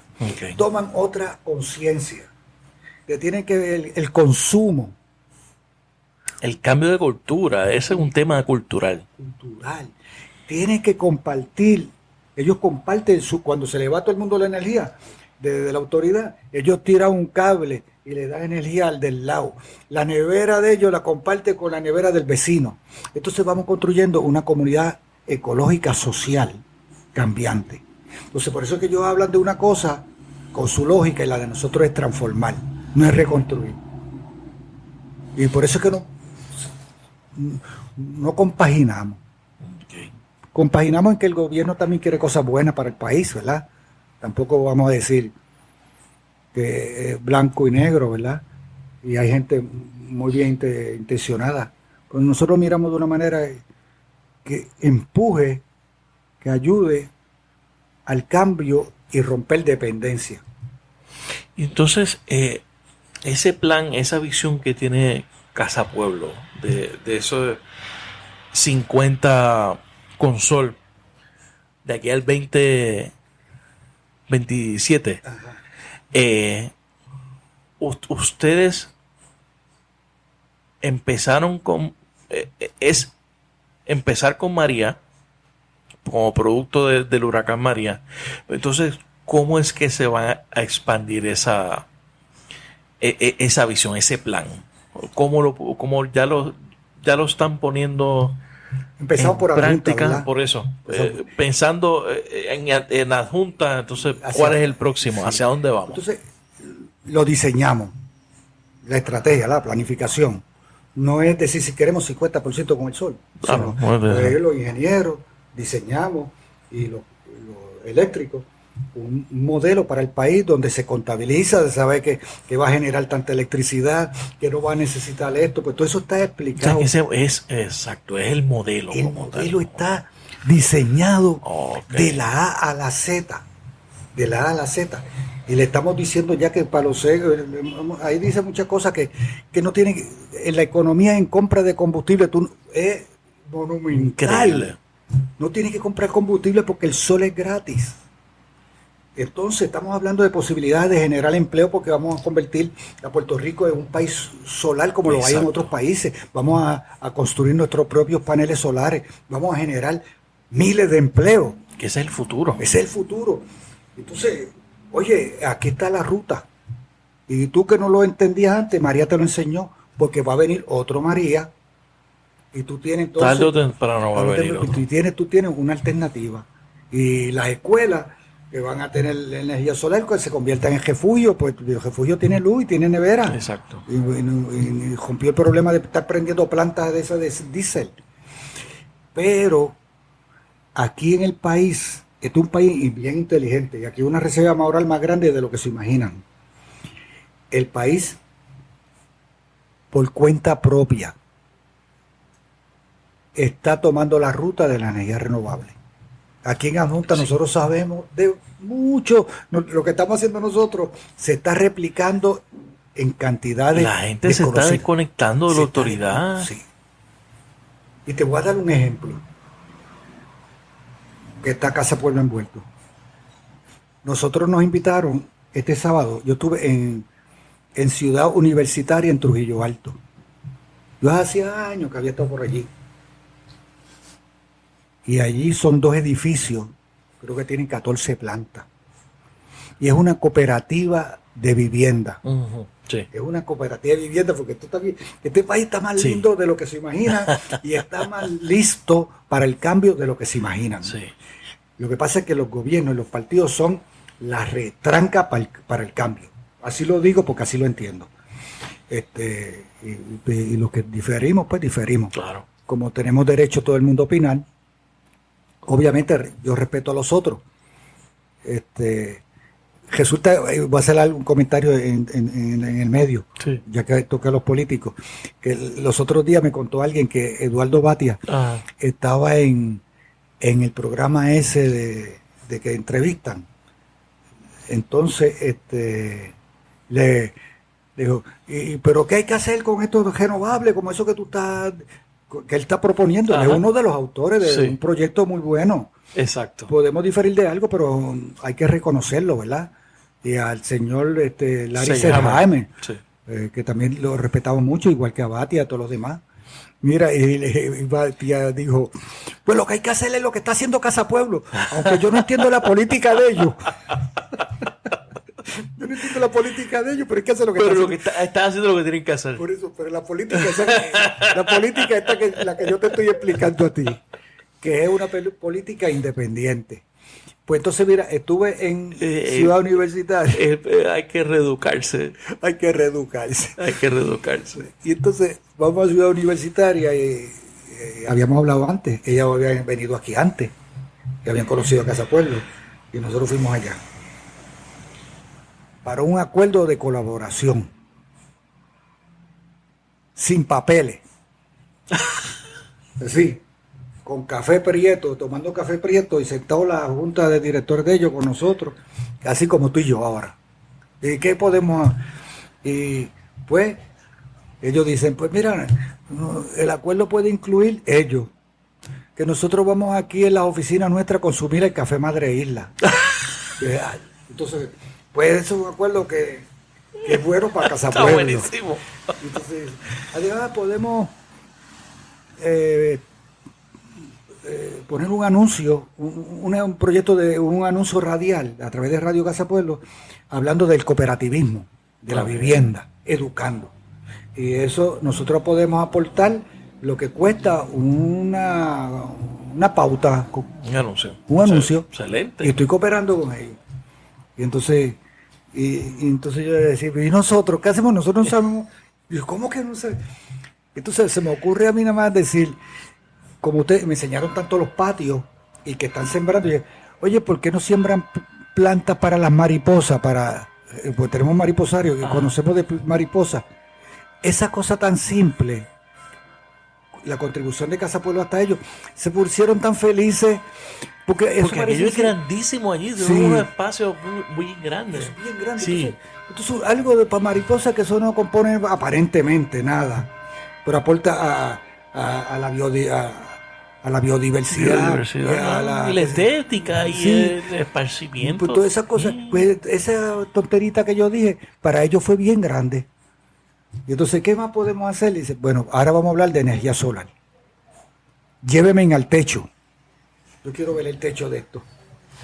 Y entonces, ¿alguien tiene una brújula por ahí? Aquí tengo en el celular.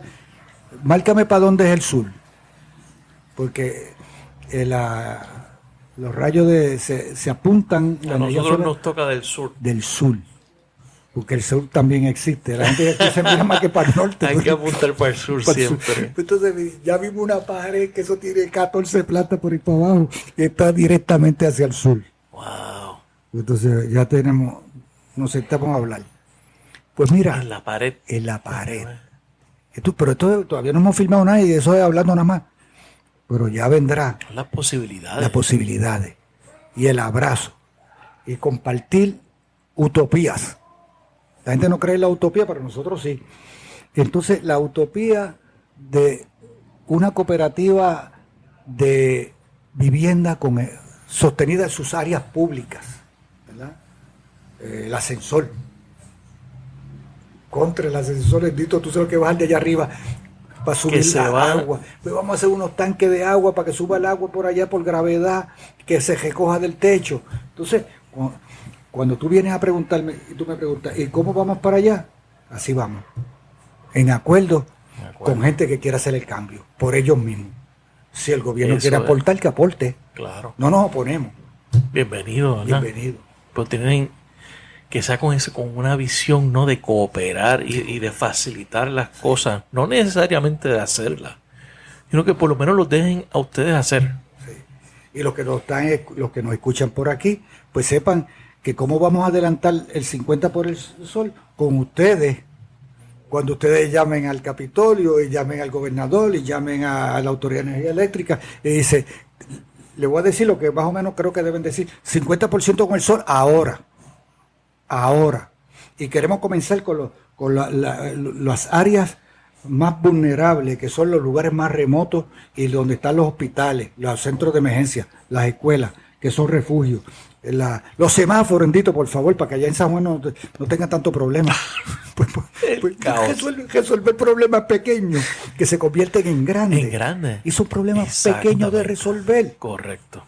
Entonces ellos quieren esperar al 2050 para tener el semáforo. Por favor, hágalo mañana. Nos dejan a nosotros. Ya tuviese resuelto ya. Eso resuelto. Y todavía pasan los meses y llevamos un año de mar y todavía los semáforos siguen dañados. ¿Cómo es posible? Y siguen llegando millones de dólares. Oiga, haga un gesto y haga uno adelante, por favor. Hay que ser más Casa Pueblo, pero de verdad. Sí, de verdad. Porque es traer al pueblo a la mesa, a sentarse, a dialogar la educación, convencerlos y establecer un debate y establecer una visión. Mira, aquí tuvieron hace como un mes 15 congresistas de los Estados Unidos. Y cuando yo recibí un correo, mira que 15 congresistas, está Nancy Pelosi, está fulana, quieren visitar la Casa Pueblo. Adiós, cara. La casa aquella que le decía la casa de los comunistas, de los independientes, de los pelú, de los macheteros. Porque todas esas cosas las aplicaban para meter miedo. Sí, pues la generalización ahora, esa que cae. Pero te voy a decir, la verdad sí. Yo una vez estuve en un foro así como tú, contigo, y entonces me dijo, pero eso que decían, ¿era verdad que eran macheteros? ¿Era verdad que eran comunistas? Y yo, como me pusieron contra la pared, y le dije, ni lo niego ni lo afirmo. Porque porque yo no sé si aquí hay alguien que hubiese sido machetero o lo es machetero. Yo no sé si aquí son populares. Aquí en Casa Pueblo son de todo. Yo sé. Usted parte de la premisa de que hay de todo aquí. Hay de todo, y así, hay del PNP, aquí hay gente y de todo, los que llegan aquí son de distintas ideologías. No sé, nosotros jamás le vamos a preguntar. Por ahí. ¿Usted es popular? ¿Usted es PNP? No, jamás. Entonces, estamos listos para hacer los cambios y el país está listo. Vamos a ver si podemos ya entender que otro país es posible. Nosotros ya lo entendimos hace rato. Y construirlo de aquí a allá. Y por eso es que seguimos. Exacto. Porque no tenemos la menor duda. Y el desarrollo histórico, nada más, con saber que los desarrollos históricos obligan a los cambios, ya tú sabes que eso va a haber cambio. Hay cambio para bien y cambio para mal. Lo es inevitable. Lo inevitable. Ahora, la cosa es cómo uno se adapta, o si uno se monta, o lo otro es volverse loco y luchar en contra de esos cambios también. Y te quedas ahí siempre como muralla. Las murallas son importantes cuando son para cosas malas, pero hay que construir puentes. Hay que hacer puentes en nuestra sociedad, en nuestra comunidad, y con los sectores, con el sector económico, el sector cooperativo, agrícola. Aquí hay que desarrollar una serie de puentes que se están haciendo. Se están haciendo solos. Son invisibles. Exacto.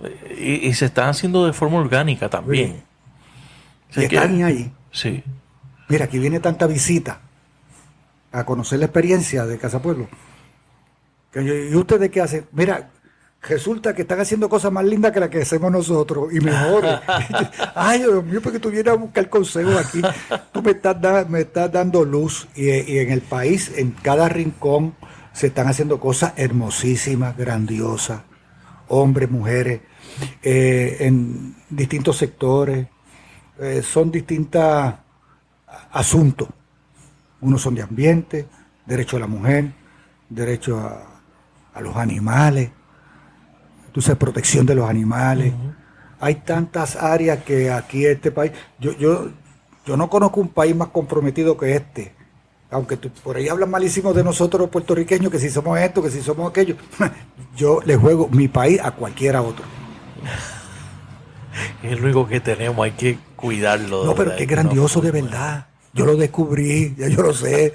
No porque yo sea fanático, o sea bandera puertorriqueña, o que me sienta nacionalista. Está evidenciado. Lo juego a cualquiera, está evidenciado. Y se lo jugamos a cualquiera aquí y en Estados Unidos. En donde sea. Los boricuas que están allá. Mira, yo estoy tan... Muchos escuchan este podcast. Yo creo que la mayoría está afuera. Ah, sí, pues estos que nos están escuchando, un abrazo y mi respeto. Obviamente, eso de votar demócrata o votar republicano, pues nosotros no estamos ahí. Nos encanta la diáspora independiente. La que actúa como esa que actúa. La que actúa. Mira, aquí vinieron mucha gente. Vino una joven de Los Ángeles, puertorriqueña, y trajo $3,000 en efectivo de donativo nos había preguntado antes, y para comprar lamparitas solares. Y se sentó ahí y yo, oye, ¿y cómo tú conseguiste ese dinero? Porque antes de aceptarlo, nosotros no aceptamos donativo así porque sí. Mira, hubo un concierto y yo le doy crédito a Robbie Draco, y ella le pidieron a Robbie Draco permiso para poner una mesita en el lugar, ¿verdad? En el lugar ahí. Y él le dio permiso, los organizadores. $3,000 para Casa Pueblo, para ayudar y esas jóvenes vinieron. Y yo le dije, oye, ¿por qué trajiste eso para Casa Pueblo si hay tantos grupos? Me dijo, es que yo desde niña, mi mamá, que vivíamos en Ponce, me traía a Casa Pueblo, y yo los conozco a ustedes. Y esa es la diáspora puertorriqueña, una diáspora comprometida, muy seria, muy respetuosa. Así que para ellos va mi respeto, mi abrazo, y Casa Pueblo cuenta con ustedes para el cambio social, político de nuestro país, porque el nuevo país, el país alternativo, lo construiremos con ustedes también. No, Alexis, usted está ya terminando nuestra entrevista. Está escribiendo un libro, o ya lo terminó. Terminé. Estoy felicísimo porque estoy en la corrección. Ok. Y entonces lo disfruto. Me dio trabajo escribirlo. Sí, ¿por qué? Porque era como recoger todo lo que estamos hablando ahora más o menos. Incluye eso y muchas cosas más. Pero recoger eso con nombre, cuándo fue que pasó, articularlo, porque el libro está titulado hasta ahora Casa Pueblo, Cultiva Esperanzas. Ok. Un proyecto de autogestión comunitaria, desarrollo local a lo nacional global, desde abajo hacia el cambio social político. Entonces me critica y dice, tiene un título cortito que está bien, Casa Pueblo Cultiva Esperanzas, pero el subtítulo es muy largo. Pero ¿qué es lo que yo pero ¿qué es lo que es? Es lo que es. Entonces el libro recoge toda la historia y he podido descubrir, fíjate, uno viviendo aquí, viviendo los 38 años, he descubierto que hemos pasado por 3 etapas y entramos a la cuarta. ¿Cuál es? La cuarta esta que te narré último. Okay. La insurrección energética. Okay. Avanza el desarrollo local aquí con la energía solar. Avanza el desarrollo local energético con resonancia nacional y una agenda planetaria. Porque nosotros estamos contribuyendo con este proyecto, en esta cuarta etapa de Casa Pueblo, a conservar nuestro planeta Tierra. Y a atacar el cambio climático. Y el cambio climático. Descubrí que tiene 4 etapas y dice, venga, párate. Cuando yo iba por aquí escribiendo, dije, miren, si nosotros cambiamos de la protesta a la propuesta. Que ustedes... Oye, ¿cómo fue eso? Entonces, o sea, que nunca no había un plan estratégico de Casa Pueblo en 1980. No, nunca había una definición. Digo, ok, esto va a llegar a esta etapa, después vamos a hacer esto, lo otro. Obviamente, jamás pensaron que un huracán como María iba a cambiar básicamente la misión, porque esa visión de sol 50%. Sí, pero que la veníamos practicando antes. Exacto. Entonces es evolutivo. Entonces este proyecto es un proceso de evolución.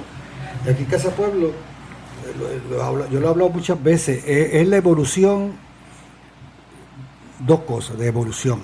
Es la evolución del hacer. ¿Ves? Bosque, territorio, agua, café, energía, escuela, radio. ¿Ves? Es una evolución del hacer. Exacto. Pero va acompañado de una evolución del ser. Nosotros evolucionamos con el hacer. Si uno de los dos no evoluciona, se cae Casa Pueblo. No, esto está también destinado a caerse. Sí, porque esto es así. Los proyectos, el que sea, si no evoluciona, se extingue. Y podría quedarse Casa Pueblo como una casa que de hecho tenemos un fideicomiso de esta casa para proteger la perpetuidad. Ok, tremendo. Hemos hecho un fideicomiso que la casa se quedará a perpetuidad para el uso que tiene actualmente. No se puede cambiar su uso. Pero si no hay evolución, pues queda la historia, queda el museo, ¿verdad? Queda lo que se hizo. Pero Casa Pueblo ha ido evolucionando y nosotros evolucionamos, nosotros no somos los mismos. Usted no es el mismo. No soy el mismo. Y ni Arturo, ni los jóvenes que vienen aquí, ahí empiezan las clases de música y todos esos nenes ahí de 7 y 8 años, cuando pasan 5 años tú los ves distintos. El joven, mira, el joven que cuando nosotros declaramos el Bosque del Pueblo, no fue Casa Pueblo, fue la escuela Washington Irving, esa escuela que está ahí al lado. Okay. Hicimos una asamblea de niños y los niños y niñas de la escuela Washington Irving en el 1996 declararon el Bosque del Pueblo y después el gobernador fue el que firmó la ley. Pues uno de los niños que estaba ahí, 96, se fue a estudiar música y se hizo músico profesional y ahora es el maestro de la escuela de música. Esa es la evolución del hacer. Del proyecto ese. Arturo era un niño cuando empezamos con la lucha antiminera. Y así todos los 4 hijos míos eran niños. Pues mira Arturo ahora, siguió evolucionando él en el hacer, en él como ser humano, en su compromiso, y ahora es un protagonista, un actor principal de Casapueblo. Ha tomado la antorcha. Sí, ha tomado la antorcha y vanguardia y todo. Y lo bueno de aquí que no hay lucha de protagonismo. ¿Tú sabes por qué? Porque aquí todo el mundo es protagonista. La señora que trabaja aquí, atendiendo a las mariposas, esa es la actora principal del mariposario. Entonces, ¿cómo tú le vas a decir que esa no es protagonista aquí? Claro. Y Osvaldo Santiago Roble, que tiene el proyecto Cantares de la Patria Tuya y Mía, todos los días de 6 de la mañana, con música típica, hasta las 9. ¿Quién le va a decir que no es el protagonista de ese radio? Entonces, ahí hemos aprendido que todas las personas cuentan, son importantes, y no hay lucha, es otra lógica. ¿Quién es el presidente del partido? ¿Quién va a ser candidato a gobernación? Pues aquí no se da esto porque aquí es otra lógica, que no hay manera de que se dé lo otro. El pugilato ese por el protagonismo no se va a dar. Porque aquí todo el mundo es protagonista, si no, se acabaron las mariposas. Hay que ir donde, por favor, Olga, no te vayas, sigo con las mariposas, no te enojes. Así y así, todos los que cooperan, todos los que vienen y los que hacen también son. Así que te quiero dar las gracias por darme esta oportunidad. Gracias, te doy muy, muy agradecido de que nos hayas recibido y de la tremenda conversación. Sí, yo me lo gozo también, porque tú me da permiso, tú me estás dando permiso para recordar y reinterpretar. Y después que yo hablé hoy, después yo, ay caramba, yo dije, esto está más mal, yo no debía haber dicho eso. Y después cuando lo escuchen, y lo escuche alguien de Casapueblo, porque lo vamos a pasar por la emisora, ¿verdad? Sí, claro que sí. Eso es compromiso. Lo pasamos por la emisora porque es importante divulgarlo. Y entonces después lo que hacen conmigo es, me dice, mira Alexis, te mandaste en este tema. Y yo, gracias, lo agradezco. Estoy muy agradecido, don Alexis Mazor. Gracias por estar en La Ventana. Vale, un placer. Gracias por escuchar este episodio de La Ventana. Sígueme en las redes sociales, búscame como Rafael Tirado Rivera en Facebook, en Twitter, en Instagram. La Ventana es una producción de Change Lab Media para Rafael Tirado Rivera. Hasta la próxima.